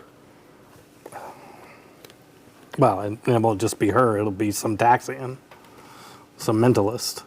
Well, if you think that that is the best route for us to take, I will back you up with it. I think that this is an opportunity for her to dig as deeply as she pleases. I do not trust people who are so willing to violate like that. It's going to put us at odds with the current acting emperor. And our holds are on very nearby the 2 legions that are here. Well, it's true. We can do it this way. I think it's bad, but we can do it this way. Yeah, and of course other dwarves are weighing in too, right? But I think probably nobody objects as strongly as you're objecting. Yeah, that's fair. And I just feel obligated to voice my objections. Yeah, and player characters are always more heroic. obviously, so heroic. The hero of wanting to go home. Me just like, let's leave now before they find out too much. I feel that. I really feel that in my soul. Heroes. Right. Well, yeah. So he nobody likes it, but there is kind of a dwarves can be a bit defeatist under the emperor, right? I mean, you have all the wealth. Well, maybe you don't have all the wealth, but it's we the dwarves have all the wealth. The dwarves are definitely present tense there. There's a lot of certainly a lot of hatred and frustration for Cordava and the Empire and all that stuff, but at the same time, the dwarves have by just gritting their teeth and playing along, and just dealing with it, the dwarves have prospered quite handsomely in the process.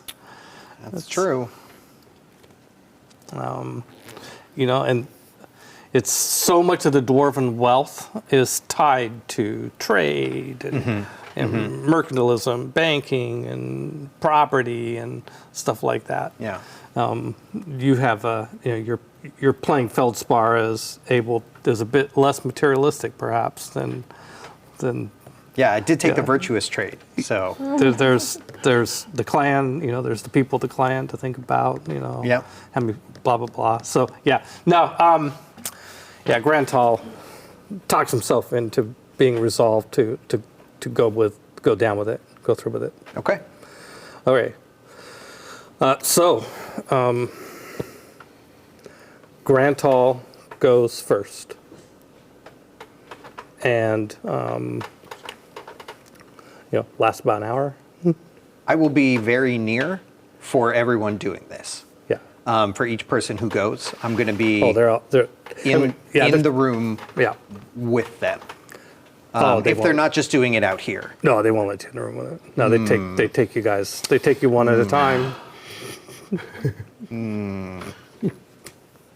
Well, I didn't take any intimidation because I just have this big sword. All right, I'll wait. Just puts his hand on your shoulder. This will be all right. Be all right. Will it? So they haul Grantal off. Yep. Take him down. He comes back, though. And he comes back. Great. Yep. And then, he's got that sort of a wild look in his eye, like a dwarf with greed. Like it's like when the greed hits, or when too much drinking. Yeah. He definitely is. He comes back and he refuses to talk, and he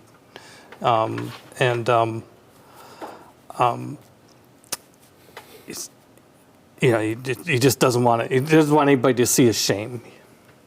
Doesn't want to face anybody. Yeah. But they take Garl next. And they bring him back on a stretcher.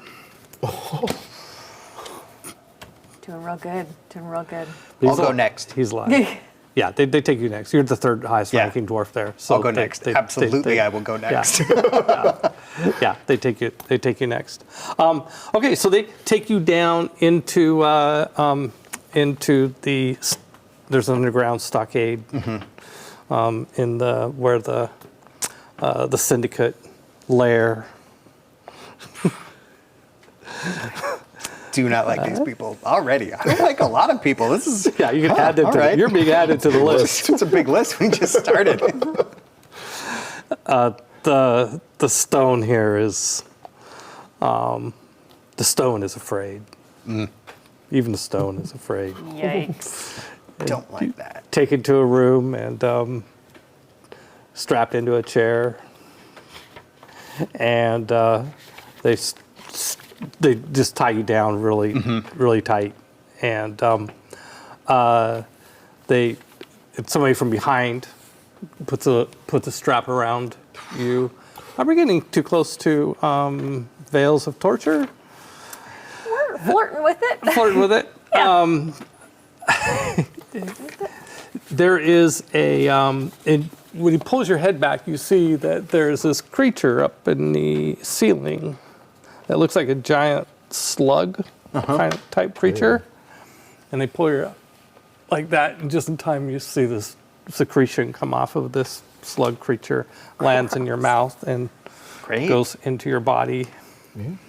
Fantastic. And yummy. And there's a Taxian who sits down across from you, and out of his fingers come these tendrils that come up to your brain, up to your head, and seep into your brain, and then you're somewhere else. That sounds nice. It's more nice. You're somewhere else. You're in a like a dwarven forge area. All right. Like an area, and you hear the sounds of pounding of hammers, and you're deep underground, and fires are billowing, and this guy comes. The taxi you were just looking at just comes walking into this room where you're at, and you feel yourself having. You're looking at him, and you feel rational.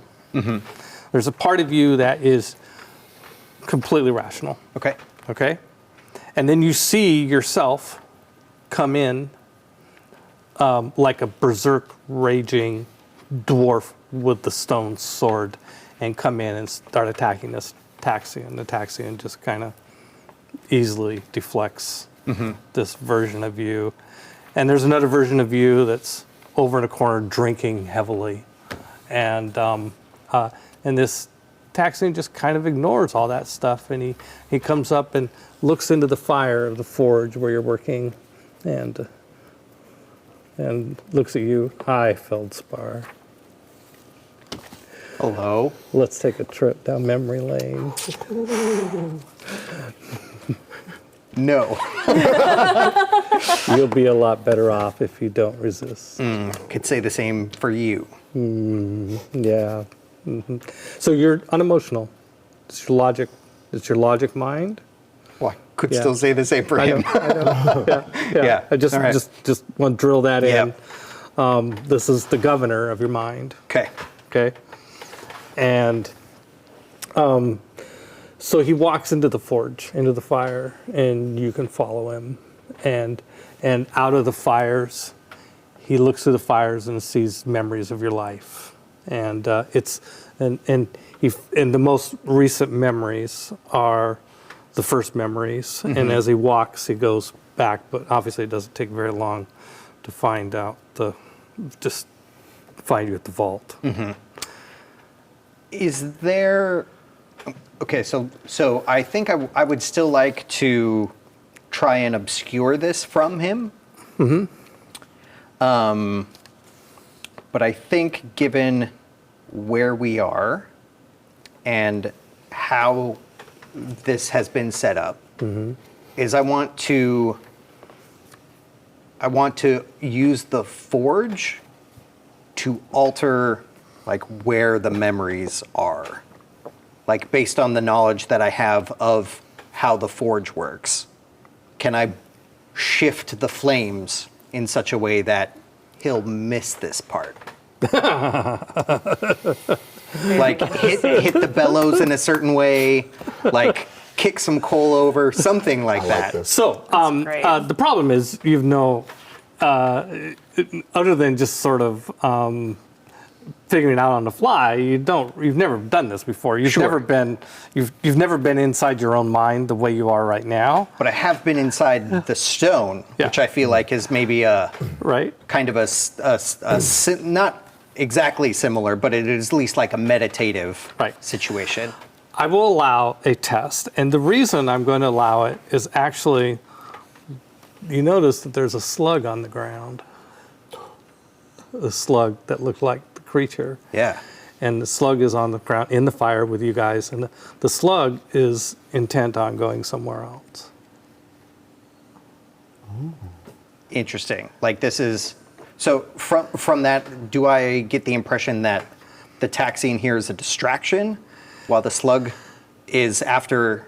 Yeah, the taxiing is, he looks in and sees something happening at the vault. Yeah. And then looks at the slug, and the slug is leading him to something else. And so, your character's never done this before, you don't have the skill, you don't know what you're doing, but if you had the skill, you would be able to shape your environment. Because it's your own mind, but only advanced mentalists do this. Yeah. So it's a skill issue. So you can open a skill. Let's do it. Yes. Absolutely. Every time, yes. Yeah. So it's called. It's really Slugwise. it's your. Slugwise would be so good. I don't know what I think of a good name, but it's crafting your mental foyer. Yeah. Oh. And it's crafting. It's. I mean, that's good. We'll know what it means. It's called mind crafting. I'm gonna call it. I'm gonna call it mind art. Call it mind crafting. Because Mind art. all of the dwarven stuff are arts. Okay, mind so art. I'm gonna call it mind art. Ooh, Yeah. Good. And this would be will. Will. Is that a All good right. stat for you? I have no idea. My will is. Yeah, it is actually. My will is 7. Holy cow. Yeah. Willful. Big brain. Get 'em. Stubborn. You use your will to craft what's going on. Okay, so and to just kind of a little subterfuge where he doesn't see all the details. You know that the rule books say ob3 is always a good ob. That's a good. And it's going to be good doubled ob. for this. Yeah, So that'll be 6. Ob Okay. 6. So I have 7 dice for my will. Right.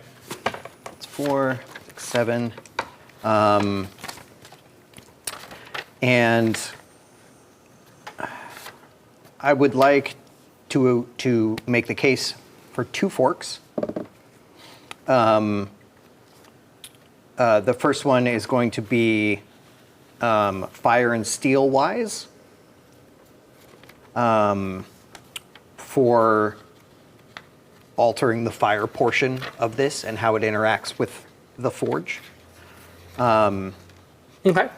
I'm not exactly sure how to interpret that. It was one of the ones that was just like listed on my paths. Yeah. So it's one of the ones that like I didn't come up with it. So I'm making it up as I go, I guess. Yeah, fire and steel wise. Fire and steel wise. Well, it's being smart. It's like a knowledge skill. Yeah. Or creating. It also can be used to create lore.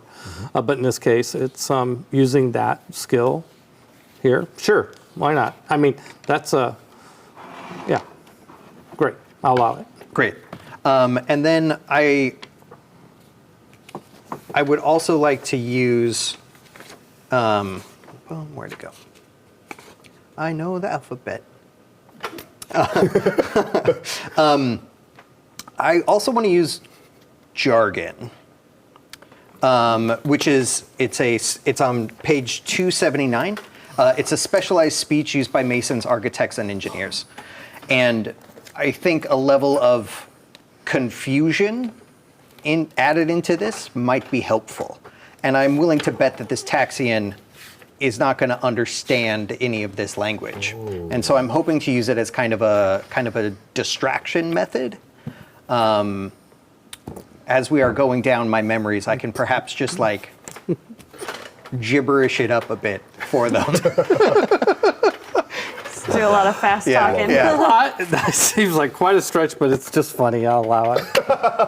Fantastic. All right. So that's 9 dice Because I that I've am a got. kind and generous Very DM. kind. Very kind. Do you want to use a persona? I do. I absolutely do. So for persona dice, I forgot our tradition. Yes. I'll give you the persona dice. Okay. So that's 10 dice that I have. That's a lot of dice. It's a lot of dice. And I have to get you a 6. have a really good chance. Feel good about it. Yeah, you have What a happens chance. if you fail? Oh yeah. Oh yeah. It's Sorry. probably a big penalty for failure. Quiet. Well, the penalty for failure is what was sort of that he's suddenly very interested because he's going to know that you're trying to hide it. Yeah. And so he's going to become doubly interested in it. And All right. Yeah. So You can do it. That's some good numbers. Oh no. See some 6s though. no, you got it, I think. Oh yeah. Oh okay. Yeah, that's Well, very. That looks, 4, this is- 5. 6. 3. Yeah, That's it's 5. 5. That's only 5. Okay. But I have. You gotta explode the I have 6. 2 6s. So you can So I'll use a fate and explode them. Okay. Yeah. Yeah. So the extra dice here. Because they don't count when you're whenever you're adding how many dice you rolled. There you go. All right. All right. You got it. Okay. The dice are in our You favor got it. today. All right. Okay. So That's one persona For and now. one fate. As always. For now. Okay, so you have one test towards mind art. Mind art. That's pretty great. Yeah. Yeah, and the So jargon and my aptitude for that was will, you said, not right? sure. Yes. Yeah. So your will 7? Yeah. Yeah. So you only need to do that three times total to actually have the skill at mind art. I don't know when it'll come up again, but I mean, I think you But can make we it are. come up all the If you- time. yeah. Well, hey, depends on how much you hang out with Taxians. Feels like there's a lot of them here right now. They're all over the place. All right. Okay, so he is really looking for where he does spend some time in your history is any contacts you've ever had with Sybil. Because you have Sybil as a relationship. Interesting. I do have Sybil as a relationship. And yeah. Toma. And so he goes directly to those conversations. He looks for anybody else. He seems to have sort of a hit list of people that he's looking for. He also is kind of like seems to think he's not really going to find anything useful from the dwarves. Like he almost has a bit of racist, like they're not smart enough. They don't to know have, anything. Obviously, they're not smart enough to have done anything interesting here, and so they. Yeah. So, so he any conversations you've ever had with them, he's like looking at very carefully and stuff like that. And then when he's done, and you see other personalities of you that come in from time to time, like you as a tiny little baby dwarf, like a toddler, running around, being in trouble. The lover, dwarf, so these different personalities are just like running around in your head that exist, right? Yeah. And doing those things, right? And he taunts you and is cruel, in his way. And I think once we're further back than the thing I was worried about, like whatever you're gonna do, man. Yeah, exactly, yeah. Oh no, you're so successful. No, don't look over there. It takes so long too, because he doesn't go back more than like 150 years, which is how long Sybil's lived here in town. I say that's nice of him. Yeah, it was very thoughtful. Yeah. After that, he just seems to lose interest. No, this part's boring. He's checking his watch. Look at this part. This is boring. He's dull. He's checking. I got 3 more of these I have to do today. Why'd I get stuck with the dwarves? So anyway, you have all that happen, and then you go, you're released, and you go back. And when you come out of it, though, I mean,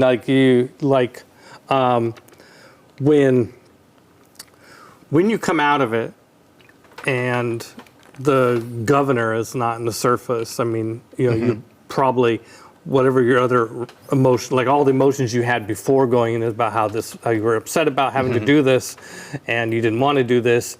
Like, I think you're like in a state of rage. Absolutely. Yeah. Because that part just takes over. But now you're aware that these different emotions and different states are in your head, or different people, and that's kind of interesting. So there's part of you that's thinking about that and thinking about what just happened, but the part of you that's acting in the real world and being dominant is this mad dwarf. Great. I love that. Can you tap into rage, Damon? I'm good at it. I'll try. I'm going to try really hard to be cranky about something. Okay.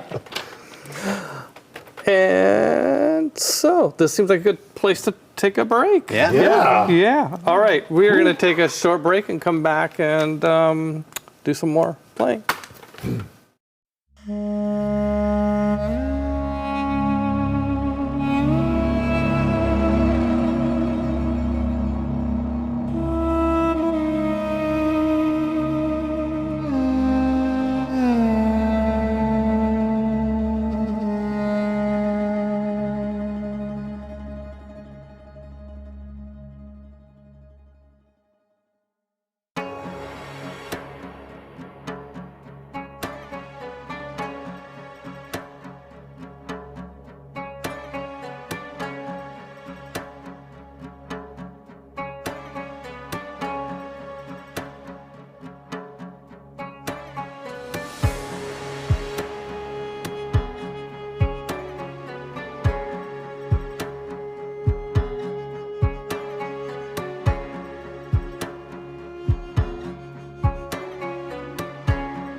Well, here we are. We're back. Hi.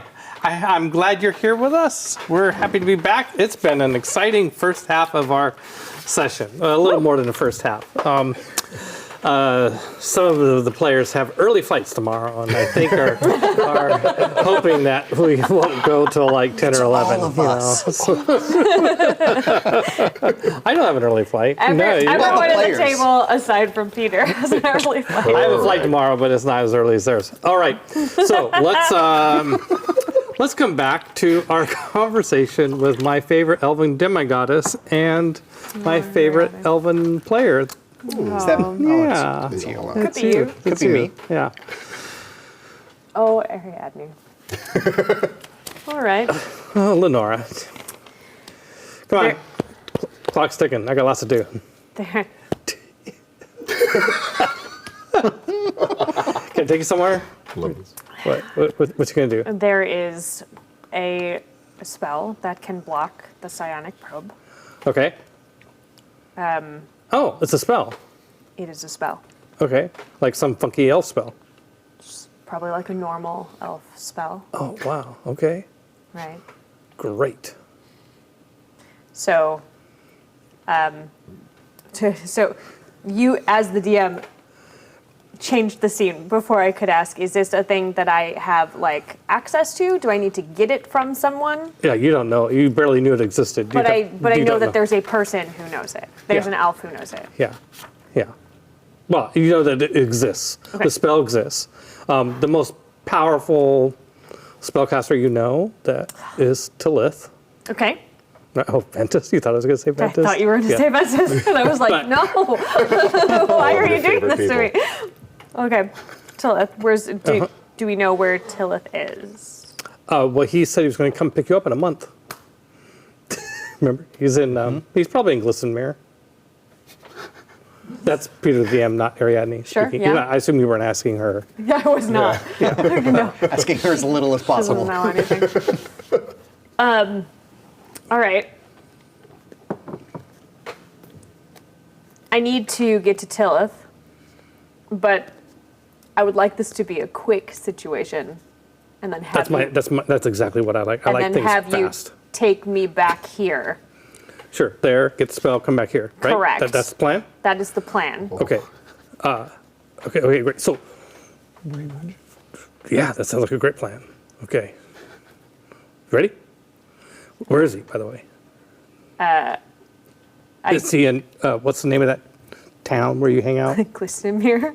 Yeah. Yeah. Is that where he's at? I'm assuming. Oh, so, I yes. know where that's at. Okay, I can get you there. Yep. Do you? Yeah, I've been there. Remember, I was there for some event. Sure. Yeah, I snuck in. Yes. No. We recall you who was broke a that? lot of things. Who was that boy I went home with?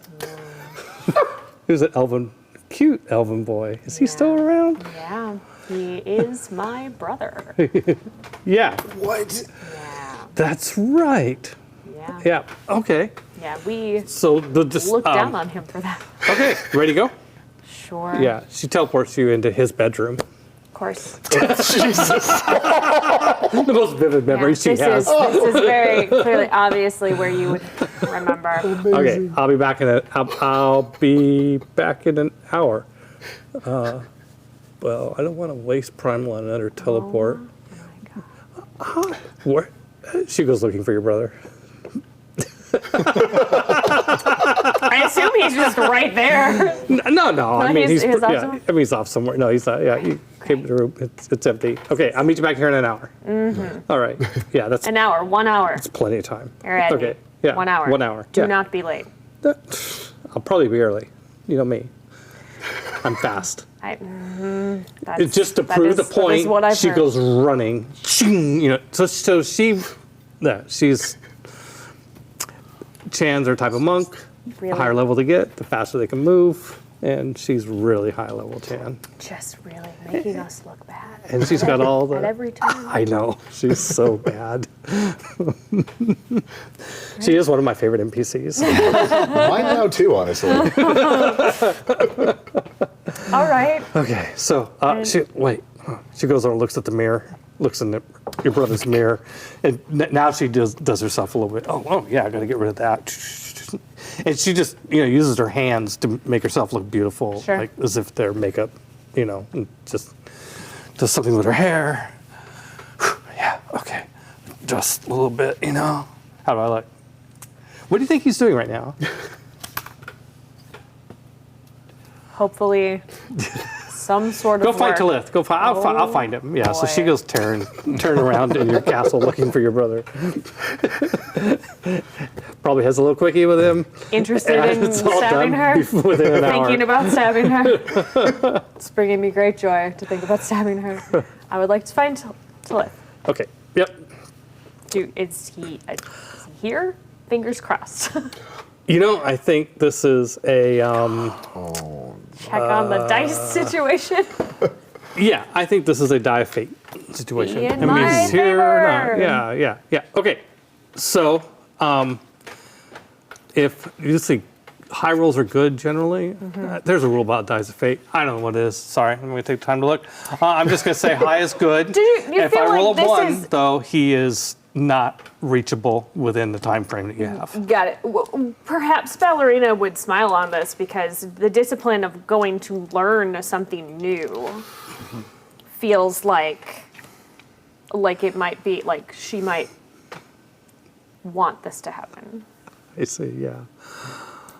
I don't know if that can adjust like a. See, she's more like. I don't know what that would do on the diet. I think ballerina and discipline is more like consistent studying with purpose and a plan, not like, I need this spell. I'm going to go try and find it right now.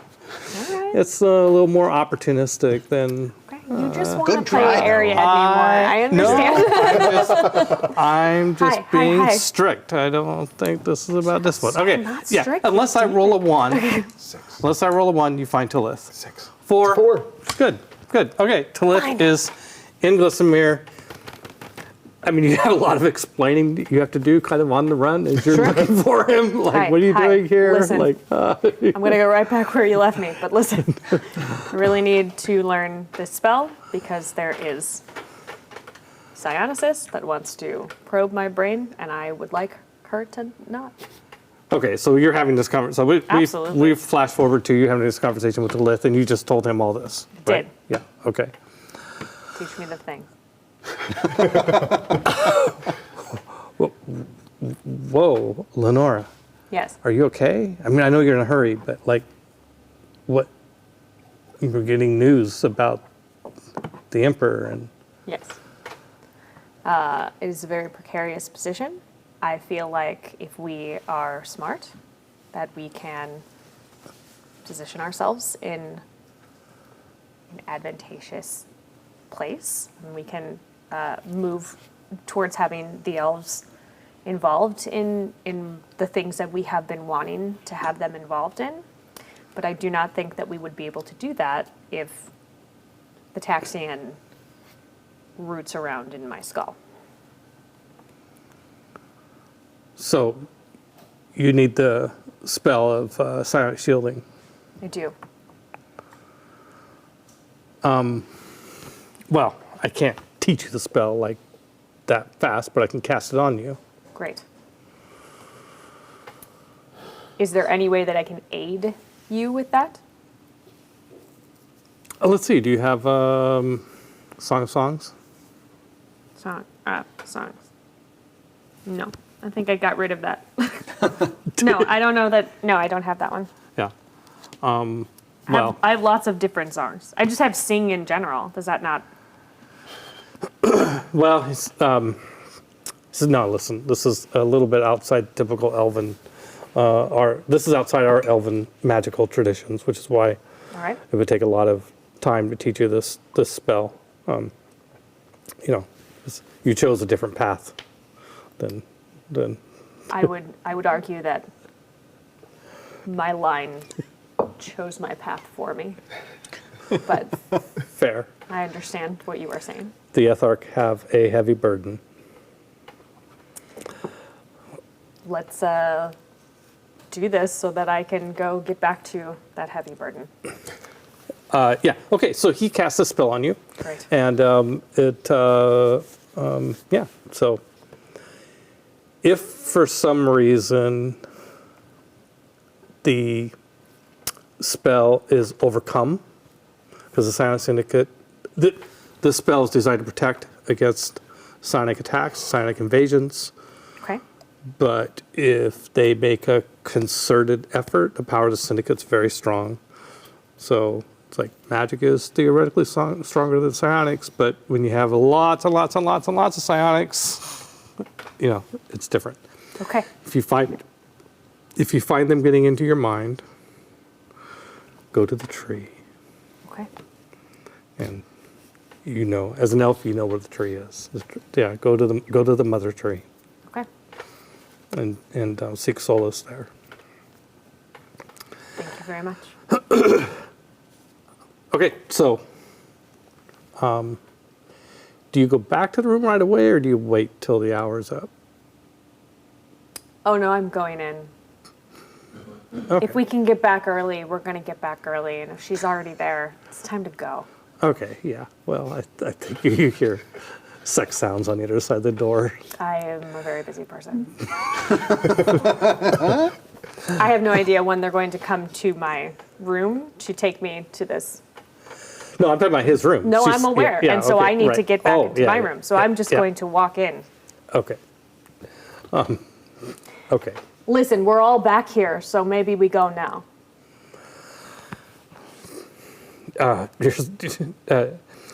So your brother's very disappointed. I mean, to be fair, that is sort of. That's fine. Yeah. And Ariadne's like, all right. So she puts everything back in place. Goodbye, Reese. And perhaps you could attend to your studies. Yeah, tells Reese. Reese, I should look you up again sometime. You do not have to do that. He's very busy. You're a distraction. Please take me back to my room. Okay. You found the spell? You got the spell? I have You found the the guy? I did all the things. Excellent. All right, great. So he grabs your hand and teleports you right back to your own room. Well, I hope that works. I hope the spell works. Yes. Good idea. Thank you. Okay, if something goes wrong, invoke my name.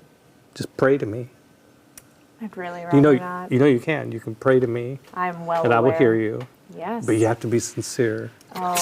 You have to, really think in your mind reverence and how much you worship me. Yeah, well, I mean, I and- do have several thoughts about you right now. I do. I know. I can be a little much. But, if you ever need to, just worship me and I could be there. Mm-hmm. She, all right. She pops out. And whenever she teleports, there's a bunch of forget-me-nots that float in the air and land. It's her primal signature. So I like her. They smell great. I'll be honest, I like her. I wipe them off of me. Just disgust. Raw disgust. I'm pretty sure that my consort is still in the room. She's been here the whole time. What the hell is happening? Oh, are you talking about Tomas' sister? Yeah. Right. Yeah. She was there. Yeah. Well, Ariadne would know her. Of course. I mean, no, she's good friends with Yep. with them, Yep. Sybil and Tomas. And Yep. so oh, hi. Yeah. Yeah. Nope. Yeah. Some other shenanigans. No, let's Find a way to bring her let's back. get Ariadne out of here. She's like, I got stuff to do. I got to go check in on blah blah blah blah blah. She's Yes. and Sure, she's had much chaos to sow. Thank you so much. right. Just for my notes, for Ariadne, she's the goddess of what? They let her be a goddess of what? Bullshit, I think. So I have bad at elf, seems nice. Very bad at Goddess of what? Yeah. Her of martial arts. Oh, okay. Gotta punch him. I reserve the sounds right good. to change. Change that I as it- suddenly I think I know her. I think I have a title for her, but I can't place it. If you remember it at some point, this is Let's- mostly my curiosity because I love this character and I Yeah. want to write like 3 It's- books about it. area. So it's mainly like elves and like Chan style martial arts. Yeah, she's a Chan demigoddess. Remember that? Yeah, she's also the queen of Latium. Yes, Queen of Latium. That's she You loves make a note she loves that playing she is queen. also the worst. She likes I'm to bad at elf, so put the worst. She loves to play queen. Like she likes to get all dressed up and have parties and just like yeah, Oh, my yeah. goodness. She's not even from that country, but somehow she convinced Cordova to make her queen of Latium. Oh my god, she convinced Cordova to do it? The rules. Oh, she just gets better and better. Oh my gosh, I'm so sorry, Sarah. She's fantastic. I'm so sorry, Lenora. There it is. Sarah's fine. She's also another thing she's really famous for is she's got a pair of nunchucks. Well, they're called nunchucks of annihilation, and she's got these black crystal gauntlets, and she used a wish to never fumble.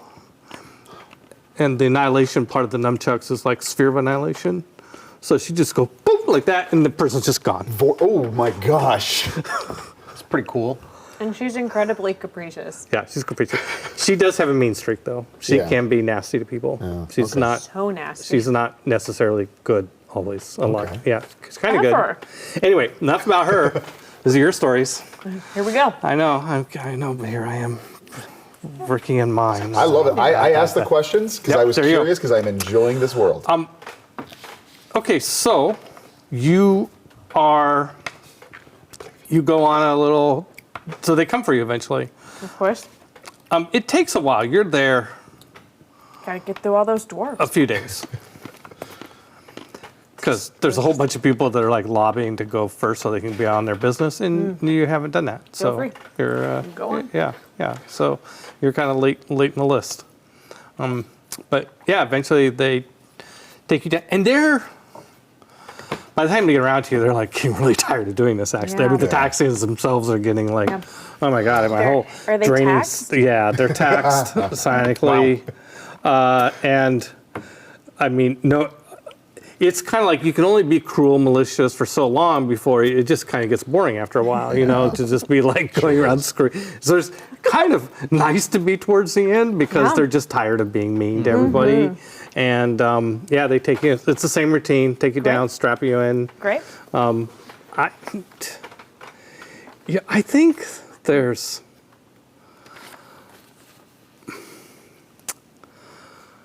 I think there's a grief test here. Grief? Ooh.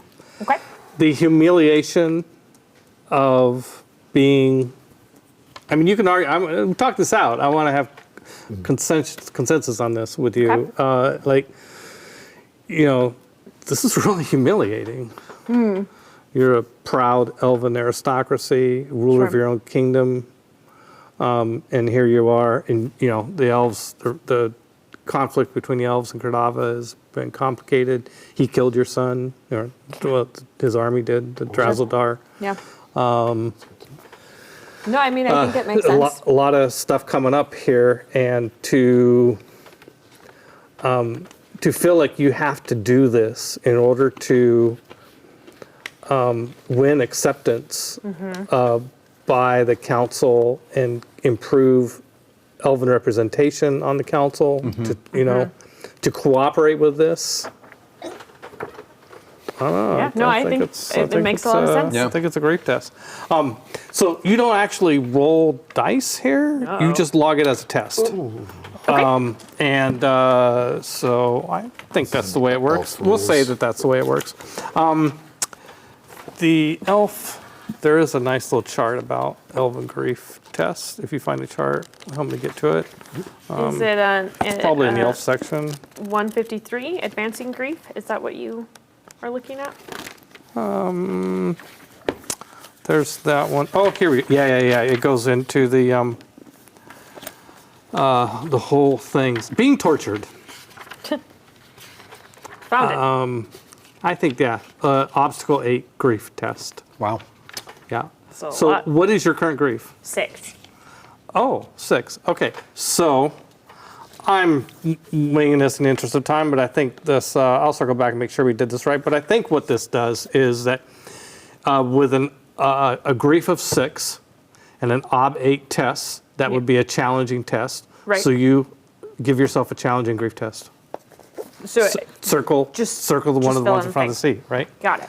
And then once you've earned enough challenging and difficult grief tests, your grief will go up by 1.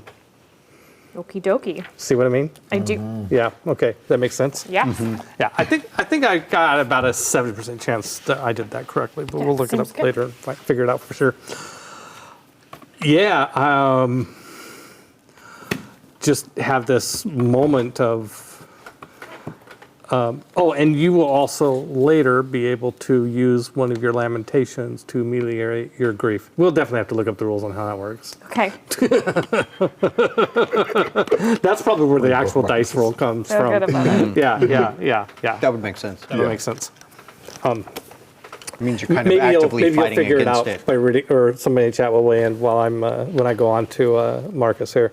But basically, you go. Yeah. So they probe you, and the same thing. And let's see.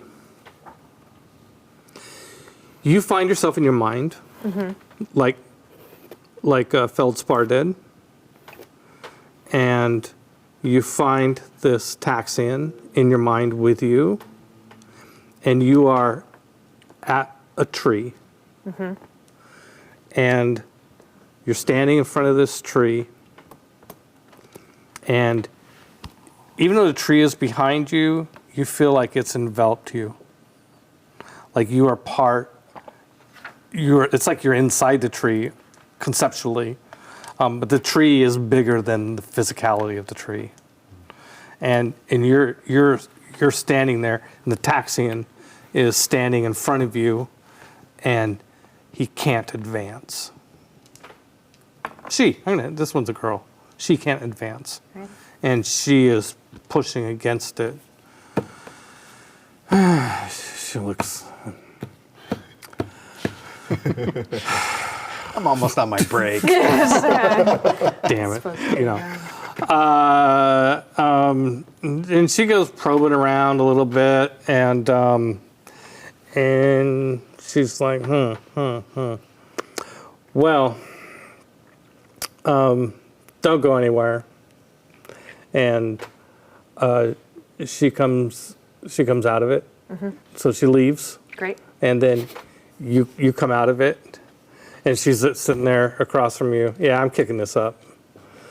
And tells one of the other Taxians, tell Vuron we got an elf with magic shielding, and It's going to be so much paperwork. and she gets up and says, "But my pay grade." And so they let you loose for now. I mean, from From the room. From the room. Right. And you get sent back to your room and awaiting instructions. All right. Could have gone worse. Could have gone. Fine. I realize I have this bad habit of covering up my face with the camera. Sorry. What do I do next? Yeah, I mean, Yeah. I have calm demeanor and cool-headed and like all of those traits, and so I think I just I don't think anybody else calmly- can tell that you're calmly walk grieving. back But and- I give you that for Yep. sure.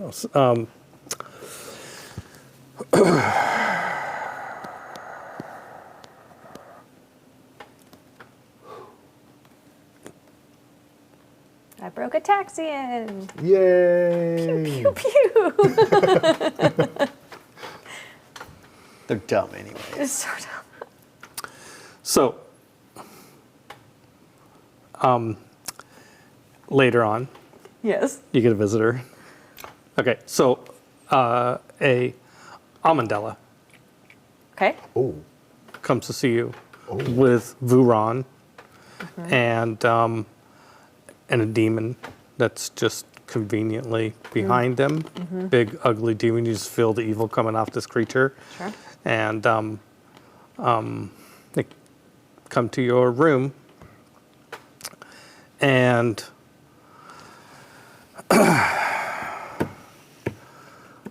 I hear that you are refusing to cooperate with the probe. I sat for the probe. Yes, but you're using magic to shield your mind. It was never expressly forbidden.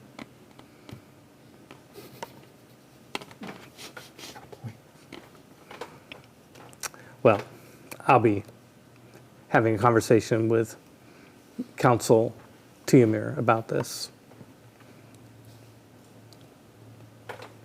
And All right. she leaves. You know, they leave unless you wish to change your mind, cooperate. I did cooperate. I sat for the probe. No, you. That's not cooperation. You know it. The council is all about rules. I followed the rules. They leave. Nothing in the rules. You're that not says leaving, a dog though. Can't play basketball. That's right.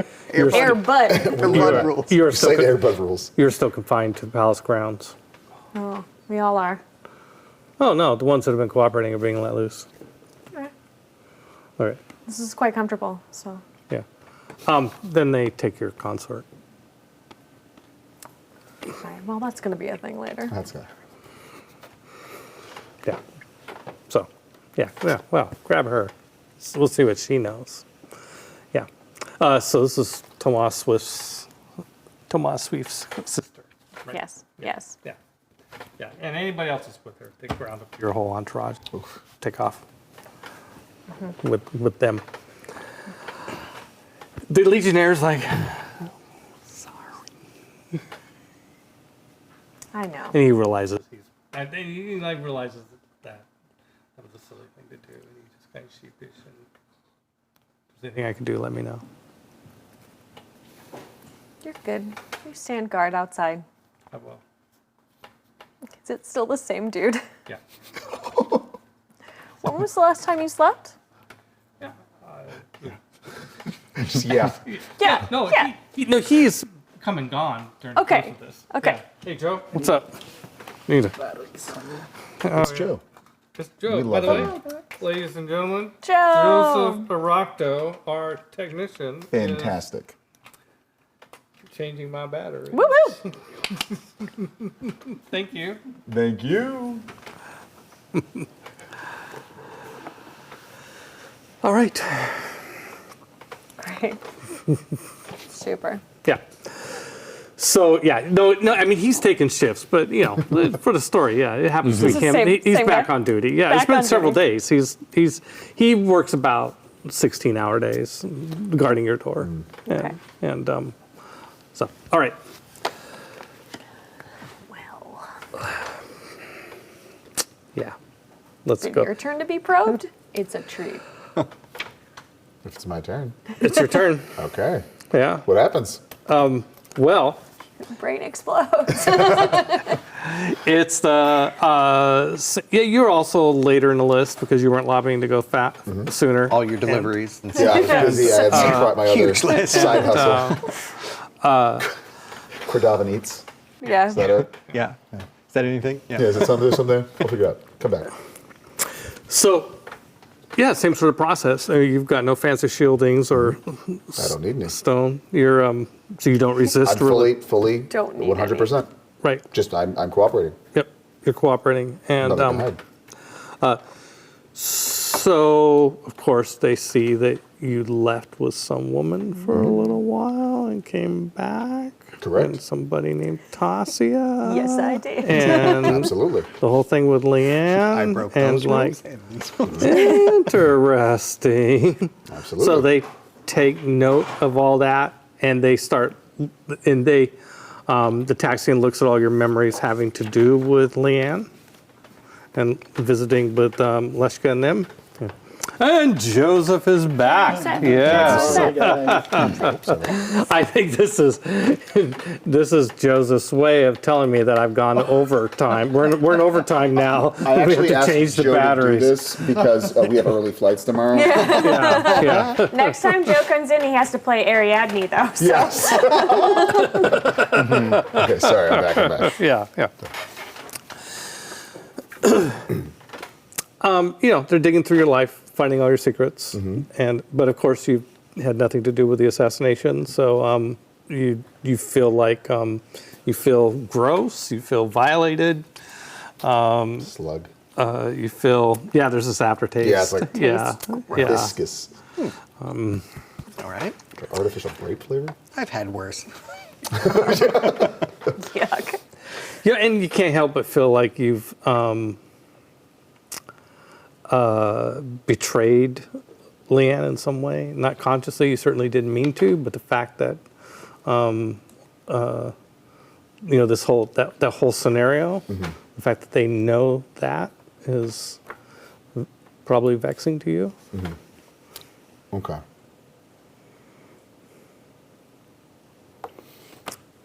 All right. Yeah, I think. I think really, this is going to lead to something else. Yeah. But right now, this is what it is. Yeah. I believe I did the right thing for the bloodline of Cordova. Yeah. This guy. And for the Empire. So I didn't do anything wrong, and I'm willing to argue that against anyone who wants to. Yeah, I mean, it's easy, Speaking of which, it certainly seems like the stuff they discover about you is probably not. It's interesting in juicy ways, but certainly not connected to the Emperor's death. And in fact, they would see all sorts of signs that you're very loyal to the Emperor. Correct. And you have been. So that's the reason I had to do that. Yeah. Maybe they'll let you have your secrets. I feel like that's not true. I don't think that's their jam. Who knows? Okay. And that was a very short scene. Is there something else that you would like to work into this moment? Like while you're here at the palace, on the palace grounds? Or actually they let you loose afterwards. The only thing I could think of is, because I met with, Tasia said she'd meet up again, but I'm assuming that's just going to be a later thing down the line. But otherwise, I have nothing off the top of my head that is not related to just meeting with Tasia and learning more about what's going on. But if that's for a later episode, then it's not like. Well, she didn't meet you and bring you back. Yeah. Right. In my mind, that's what she was referring to when she said she'd meet you. Oh, okay, Did she say she would meet you again after that? No, I must be thinking. Leanne was going to write. That's what it was. Oh, that's Leanne. Leanne was going to tell you where she went, which seems like a bad idea. Well, now that my brain is done, I don't need to know. My brain's done being zapped. Yeah, because I'm sure they will never go back in. You made a spell to hide? I told the truth. I don't know why I'm in trouble. No, let's do that. It's not. It would be a few days, but that's within the time frame here. We have a week. It would be we can flash forward to it. I'm not sure if we want to hold off on this. I have an idea that I want to talk to you about, if that's okay. Okay, so I'm willing to pass on this one too. And anyone who wants to. I have an idea. Okay. All right. Ask her. I love it. Okay, so you dwarves are released. Great. Yeah. There's a lot of chaos in town, by the way. Just FYI. Just general chaos. Heads up. Are they having us walk back? Yeah. No, they would send. I mean, military courtesy. You guys are important diplomats, regardless of how you got treated. No, unfortunate little moment. But outside of that, you're important consuls. So there would be a group of legionnaires, probably like a whole century. That takes you guys back. Takes you back to your respective. We've got a lot homes. of very traumatized dwarves that could just use a juice box and a nap. Yeah. kind of recoup. Are dwarves just toddlers? Is that what I mean, mac and cheese and some nuggies. Nuggies sound good. They sound really good. So going out because this is a few days later than like the thing with Leanne happened right after council meeting, but it just takes a few days for everything just to turn to a horrible situation outside, riots. The military has coalesced around the palace and the castrum here, and of course the castrum here, and has taken control of all this land here where most of the wealthy people live, including Tumor's Palace. And so, and up here, so you guys have your own army that's here, a dwarven host that's here. So this part of Saratof has been secured. Okay. And some of the town here. Okay. But there's riots in places outside of that. The military has just been slowly advancing and creating peace, but things can break out behind them too. But there's just military everywhere. Like people are, if you're out on the street, you're going to get questioned by the military. Where are you going? What do you need? So it is like very strict controls of where everybody's at. There's signs of looting. There's signs of burned buildings. They, to get to your hold, I think they would go up the mall and take the coastal highway up to your hold. When you go past here, the temples of Set that are there, signs of a lot of violence.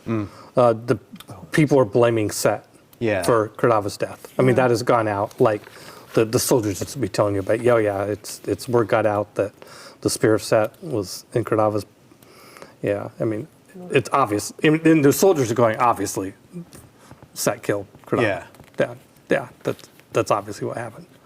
And so they seem to believe it, and town people seem to believe it, and they're clearing away, like they're still like dragging away bodies of priests of Set who are in. The crowds went and totally looted the temples. Yeah, and the spear was recovered in the throne room. No, it wasn't recovered. It was gone. Yeah, according to Amandella, Ariadne had her hands on it and tried to pull it and couldn't. Sort of like an Excalibur thing. Yeah. Couldn't get the spear. The spear was pinning Kradava to the throne. Yeah. And so, yeah. Anyway, so yeah. Okay. There you go. So yeah. So this road is secured. Troops are moving up and down it. They take you up to your home, and where you guys, the dwarven troops are there, all butch and tough and very stocky. Yeah, very across the board. Stocky, wall of metal, wall of armor, and it looks like they're So that's it. But it looks like there was a lot of damage to the city down in here, down in the area. All right. Okay. So assuming you're going home with them, or do you split off and go do something else? No, I'm making sure everybody else gets home okay. I'm going to go off on a holiday. For now. It's hard for me to do anything inconspicuous on my own because of the way I dress in all of this. Very fancy armor. But yeah, I think getting everyone home, making sure that they are receiving any kind of care that they might need, any kind of aid, comfort, things along those lines. That I think is my top priority. Yeah. So that's fine. Great. Do all that. Of course, Grantal and Garl want to go down. That's probably next step. Yeah. They want to go down to the vault. Yeah, I'll go with them. See if anything's changed. Yeah. And so nothing's changed. Can we make sure that we leave some not initiate level technomancers, but somewhere in like competent level, just around sort of as guards and observers, just round the clock, just to make sure if anything starts kicking off, they can at least see what happens if they can't do anything about it. Yeah. Okay. Yep. Yeah. I don't know how to fix this vault yet. So now, your Tectomancer Guildmaster. Yeah, did you name? I did, yes. Lowstock. Lowstock Geldzon. Yeah. So he's here, right? I would assume. Was he in the meeting before? He was. Yeah, he was there at the thing. Yeah, so he's been here the whole time. Yeah. So he has a theory that, and he's been looking for you to get back because you are the talker to the stone. So, like in that skill, you are better at it than he is. Okay. You know, he's better at other things, at tectomancy. But hero stuff. You're like you're like the talker to the stone. Like they. It's just therapy. That's all it is. It's just dwarf therapy. They respect that. So he outlines an idea. Okay. Which is, get into all sorts of tectomancy sort of speak, but the idea that when we created this vault, we took the vault and separated it, except at this one spot in 3D space from the space around it. So can we undo that? In other words, reverse the magic. Undo the separation. Undo the separation. I mean, it's still there. Can we and should we? Yeah. So it's, the risk is that we're taking away the protection. The protection. Well, I think, so when we had talked about it before, the vault was sealed off and isolated in a dozen different ways. We could start one at a time, removing one protection, seeing if we can access it. Remove another, see if we can access it. Right. Because it might be that it's only, the severing could only be in one specific spot. And if we can potentially pinpoint which of the defenses broke down, or if it's all of them, we could, that might inform a lot of our actions moving forward.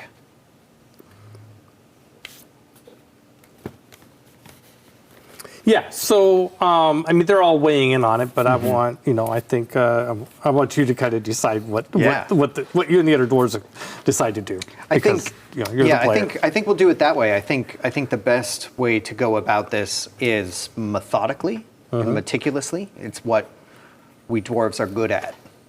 So let's start at the outside and work inward until we find where the crack is, and then decide what to do from there. Whether we fix it, whether we open this, Right. Because I think at this point, we need more information about the nature of the breakdown. Right. Okay, so it's going to take some time, and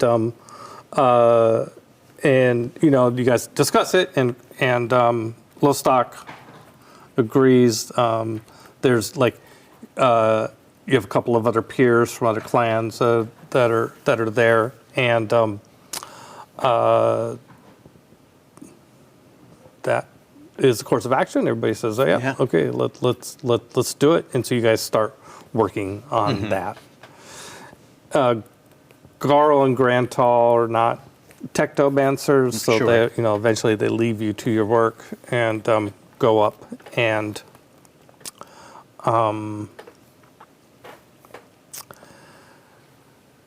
when you're done, you get word that that on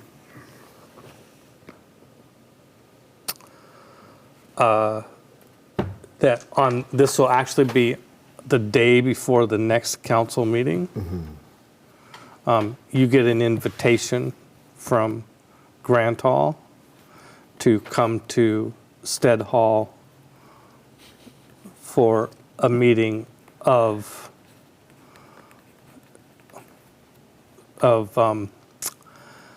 sort of the economically inclined. So about all your money. Yeah. Bite. It's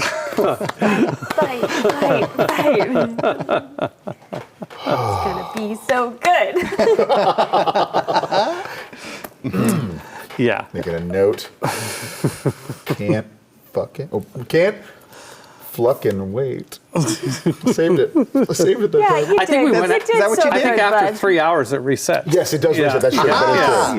Yeah. We earned that one. Yeah. We waited 3 hours and Yeah, then did there it. you go. It's been 2:45. It's only been 2 hours.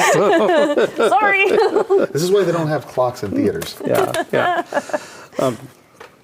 Okay, so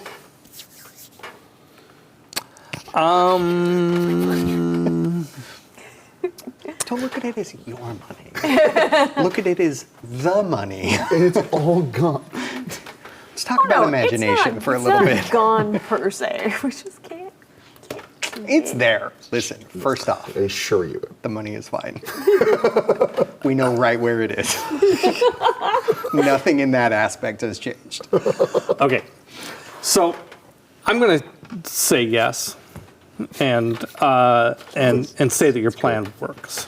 Great. It Yeah. takes you a few days, but you guys got out early. Yeah. And it's actually the part of the defenses were to make it so that this area is not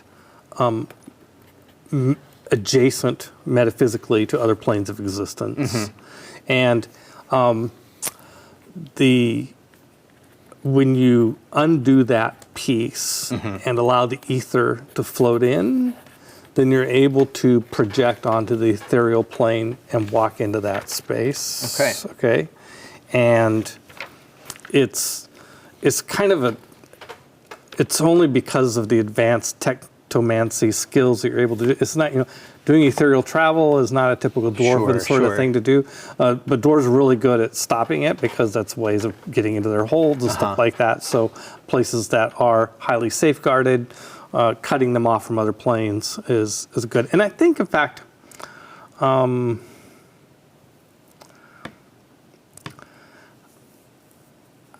I think they're going to call, they'd be so, they debate this for a bunch of time, like to call in a specialist, but somebody outside the clan, somebody who's not a dwarf to come in, that's just like so hard for them to do, right? That's why it took a couple days. You need talk themselves into it.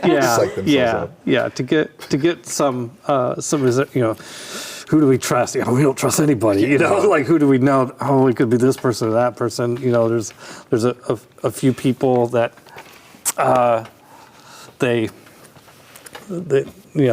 do know. They're basically magicians who are humans that do magic a little differently than you guys do. Well, at least their lifespan is very short, and they'll forget this eventually. Might forget it immediately, depending on what happens. Thank you so much for your help. You won't be missed in a generation or two. Sorry, dwarves got dark all of a sudden. That's all of a sudden? It's usually the inside part. Okay, so they bring in somebody that they have a lot of leverage on because of money. That's good. Right? Like somebody Debts. Debts, somebody that they do business with on a regular basis. Let's see here. I actually have somebody in mind here. I gotta look up something real quick.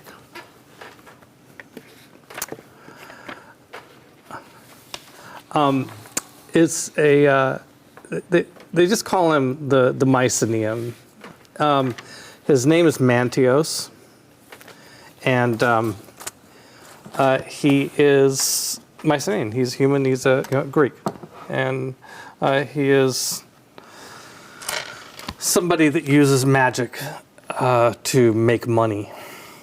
in certain, uses magic to help his business affairs. And they bind him to all sorts of promises of confidentiality and stuff like that. And, The mother of all NDAs. yeah.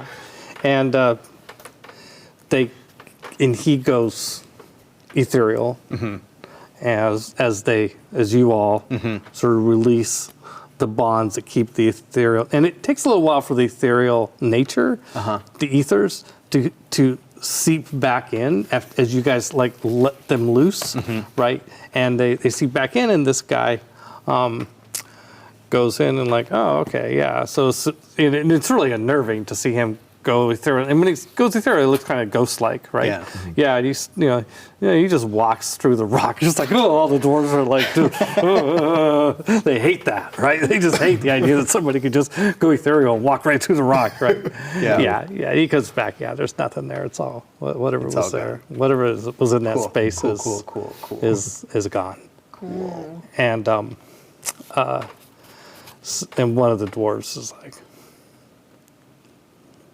spits and says, it's got to be Laufroth. I mean, obviously. Yeah, the other dwarves are like, yeah, of course it's got to be. Yeah. So what are we going to do? Well, we got to get it back. And some of the dwarves are like, let's just go raid his, let's just go raid his place, man. Let's just go attack it. Let's get all the dwarves together and just go attack his palace. It's right, I mean, it's like next door, right? It's right there. I mean, that sounds pretty good. It's right there. I think that's it. Yeah. Yeah, the Grand Vizier's palace. Yeah, the Grand Vizier's palace. Yeah, right there. Yeah. And so I think we leave. That's also therapy. So I think if you want to add something into this, but I think that's a great cliffhanger. Yeah, the dwarves are all like, yeah, we're going to go. Time. I'm feeling good about it. Yeah. Gosh. Oh my goodness.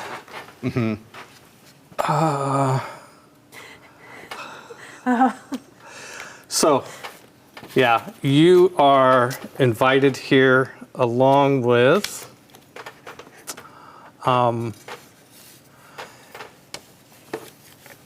let's see, there's a couple other things that just random little bits of information of stuff that happened this week. Let's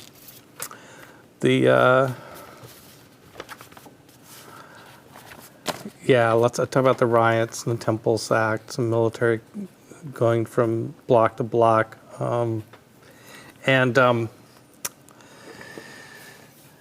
Okay, that's that. And then you are... Okay, so at this meeting, Anton is there. He's the Imperial Consul of Taxation Policy. I assume that the Imperial Consul of Revenues will be there, but that will be up to Ray. And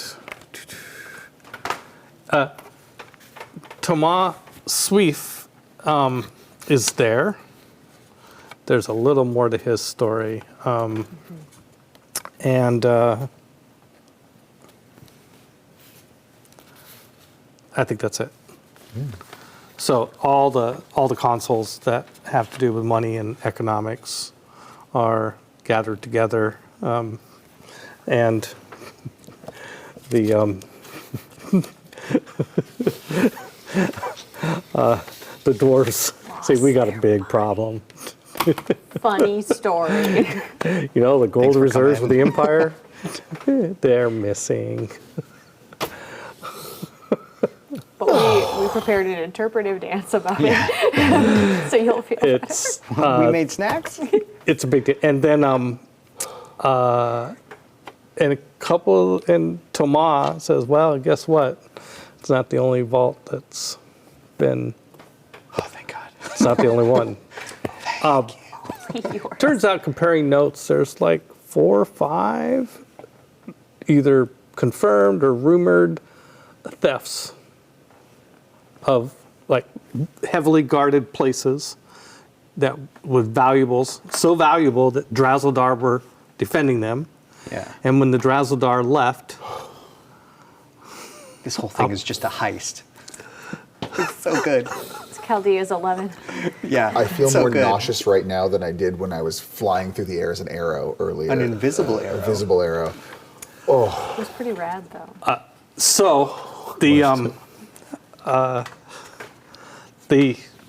dwarves. So good. So tomorrow we will have to come clean about this. Most of the consuls know something's happened. Most of them know of someone who has lost something. But I don't think anybody knows about the Imperial Vault, the central bank, what's equivalent to billions of gold pieces, if you will, the sizable wealth of all Chaldea. So we are going to propose some very.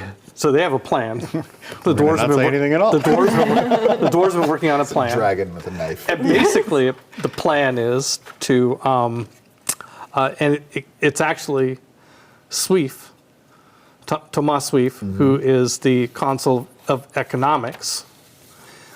He proposed a plan many years ago that Cordava liked, but the dwarves were vehemently against. It's basically getting off the gold standard. Paper money. Oh. Yikes. There's this fundamental assumption that there has to be the same amount of gold in the vaults as all the debts to Chaldea's citizens. But if everybody is forced to work under a different assumption, that doesn't have to be true. Or we could keep it that way. So that sounds good. You're just rob a you're dragon. smart enough in commerce, so you could keep up with this conversation, right? I mean, I'm not smart enough to explain it very well. We are all. This is where we're going. This is not our particular field, but basically, Thomas Sweef lays out a plan that's based on economics theories that you would not expect in a fantasy world, but hey, this is a fantasy world with gods who are smart and figure shit out. We know things. So basically lays out this idea of setting up an economy where there doesn't have to be one-for-one gold backing of gold value. and Garl has been against this. Foaming at the mouth. He is almost. This will kill him. He is almost in tears. I mean, he's just like there, and Tomas like, this is. I had Cordava convinced to do this, and you guys put the kibosh on it. But I think it's time, and so they reluctantly come around, and you guys worked through the night. Yeah. I mean, assuming that you're there. I am here. I am in on this, and I want to work with Thomas Swift as closely as I can to make sure everything is exactly in order. Yeah. So you guys work through the night. Absolutely. And get some good coffee. Maybe it's magically enhanced. So some drugs keep you going. Coffee. And It's the coffee pot that's magic. Everything that comes out of it is, Yeah. And I can make those too. and work on a proposal for the Fix the dwarves' mistakes. Yeah. Oh, do you say that out loud? Yes, I did, because I'm with someone who would appreciate that, who will help me later. We had the money before. I don't know. Fight. The sweater fight is becoming real. Yeah. It's a new sweater. IRL. New sweater every single week, or Absolutely. yeah. Okay. Let's do it. Let's do it. Okay. All right. Sweater be sweater. We did not talk in advance about confessionals. I think I want to do something a little different this round, so we're not going to do confessionals. Okay. If everybody's okay, I think we just kind of go into the closing moments of this. Sure. Yeah, absolutely. I know we have flights to catch and stuff like that. It's all 9 o'clock. I'm getting no resistance to nobody's eager to keep going. Okay, so what we do is we'll do ARDA awards. Okay. And so if you you can look through your beliefs if you have, and tell me if you play to a belief like, hey, I acted in a way that's clearly me pushing my belief. You could say you get a fate for that. If you resolve the belief, I don't think anybody did, but if you resolve the belief, like finishing a quest, then you get a persona for that. And so let's do that first. So start around Marcus. So I believe that the Cordovan bloodline is important, and Leanne is the key for that. Yeah.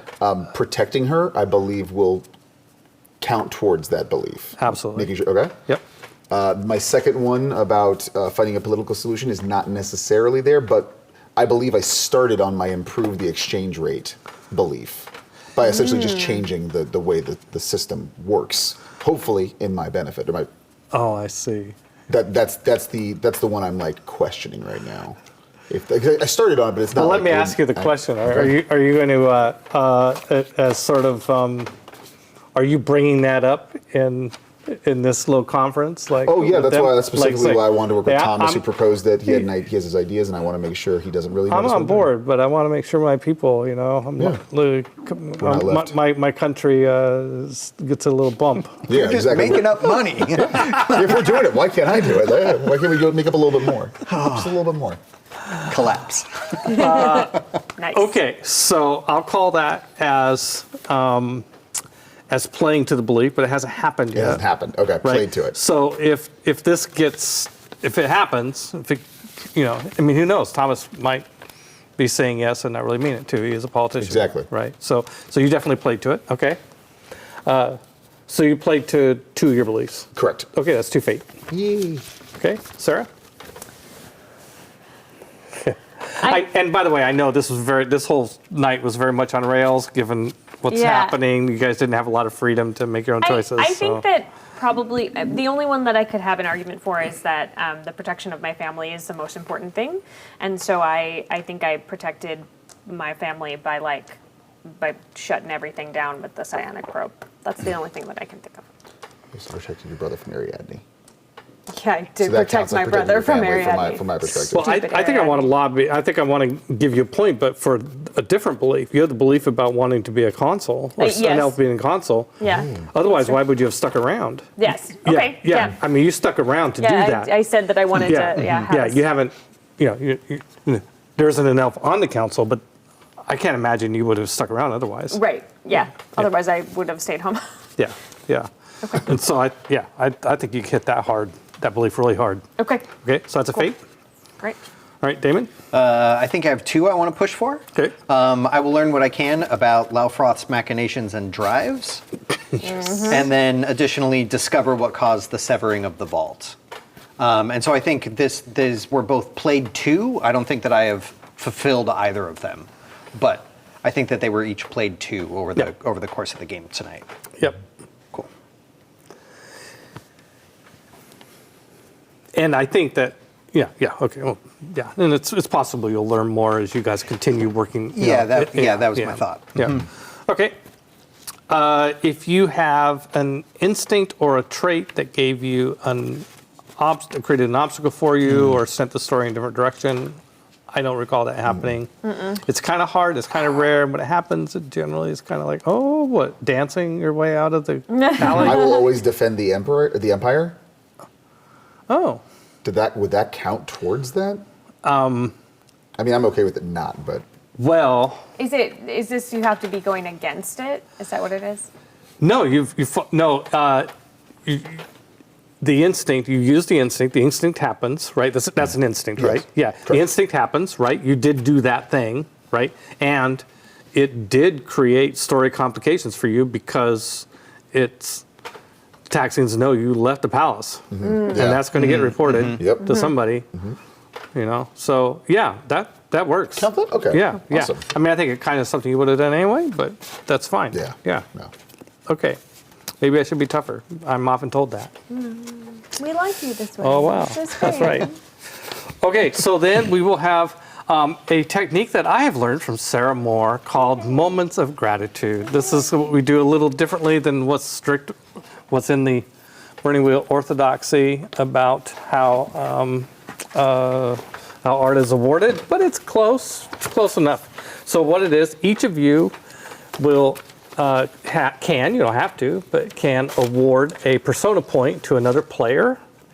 And you can make up any reason you want to for it, but if you really want to sort of respect the system a bit, humor, right skill, right time, embodiment, great role playing, mold breaker going against the belief, I think I have to approve that one. Workhorse or MVP. So, yeah. I would love to give Damon one. I don't know the exact, there's a good list right there. I can look at it, but I'm not going to. I'm going to just say what I thought. I loved how you played this dwarf and this dwarf group. Specifically, I love how true you were just hating that dragon. Just hating dragon. Yeah, from like that ruled. Like that ruled for me in this world. Just to see that. Jerk. Yeah, like this guy's a jerk. Automatic dragon. Get him out of here. That for me is that made me laugh. That made me feel like I was more in the world itself. So that's my points that I'm throwing at you gently so they don't hurt. I'll take it. I would like to award Marcus with his ridiculous plan of being a delivery man. Yeah. I was like, I don't know what's happening here, but I am on board. And I thought it was, I guess it could be maybe right skill, right time in this weird way, but like, you got yourself out of the situation without getting flattened. There's just so many choices you could have made that wasn't that. That made I'll say it's humor or embodiment, either one. Yeah. I'm not going to call it right skill, right time because that is for a really weird skill. Yeah, not persuasion. Not persuasion. Yeah, persuasion is a pretty common. That's like a go-to skill. Right skill is like, this is probably the only time in this entire campaign that this skill will ever get used. I should have danced my way out. Should have danced your way out. Next time, buddy.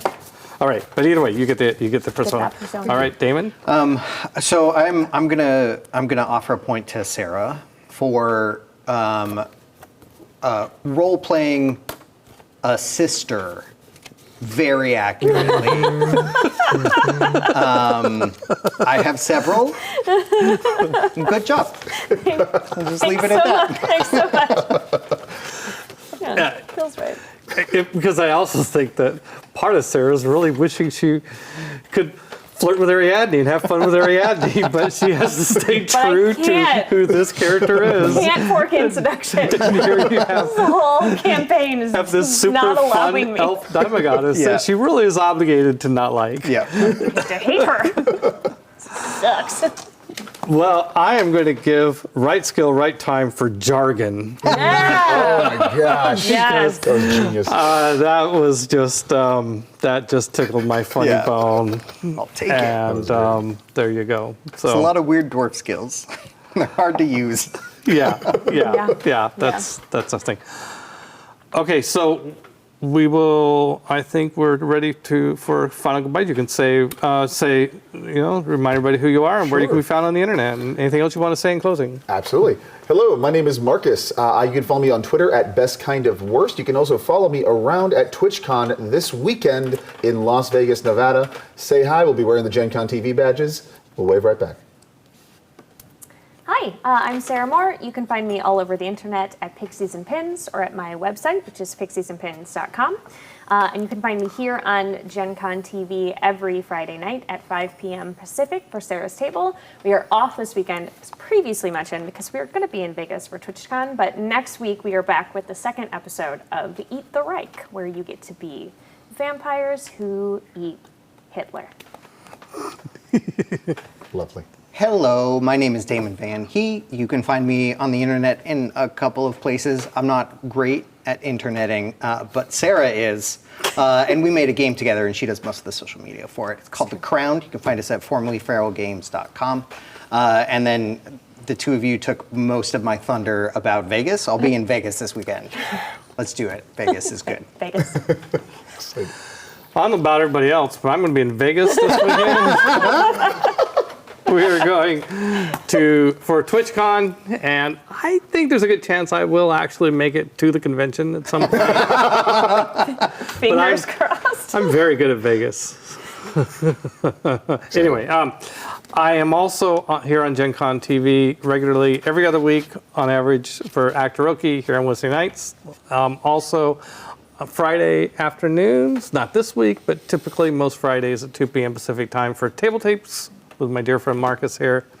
And Monday mornings at 9 a.m. Pacific time on Gen Con TV. It's getting late. It's written on all the mugs. I play I'm on Peter vs. Machine, where I play strategy games against AIs, and it's currently playing Civilization 6, Sid Meier's style.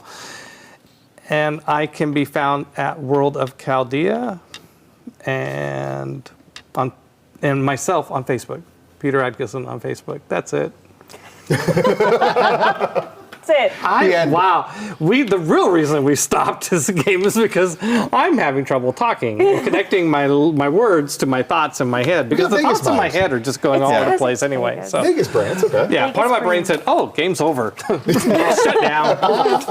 So, all right. Thank you so much for stopping by. I hope you have fun. We had fun. I had fun, and we'll see you in later. Bye, everybody. Bye.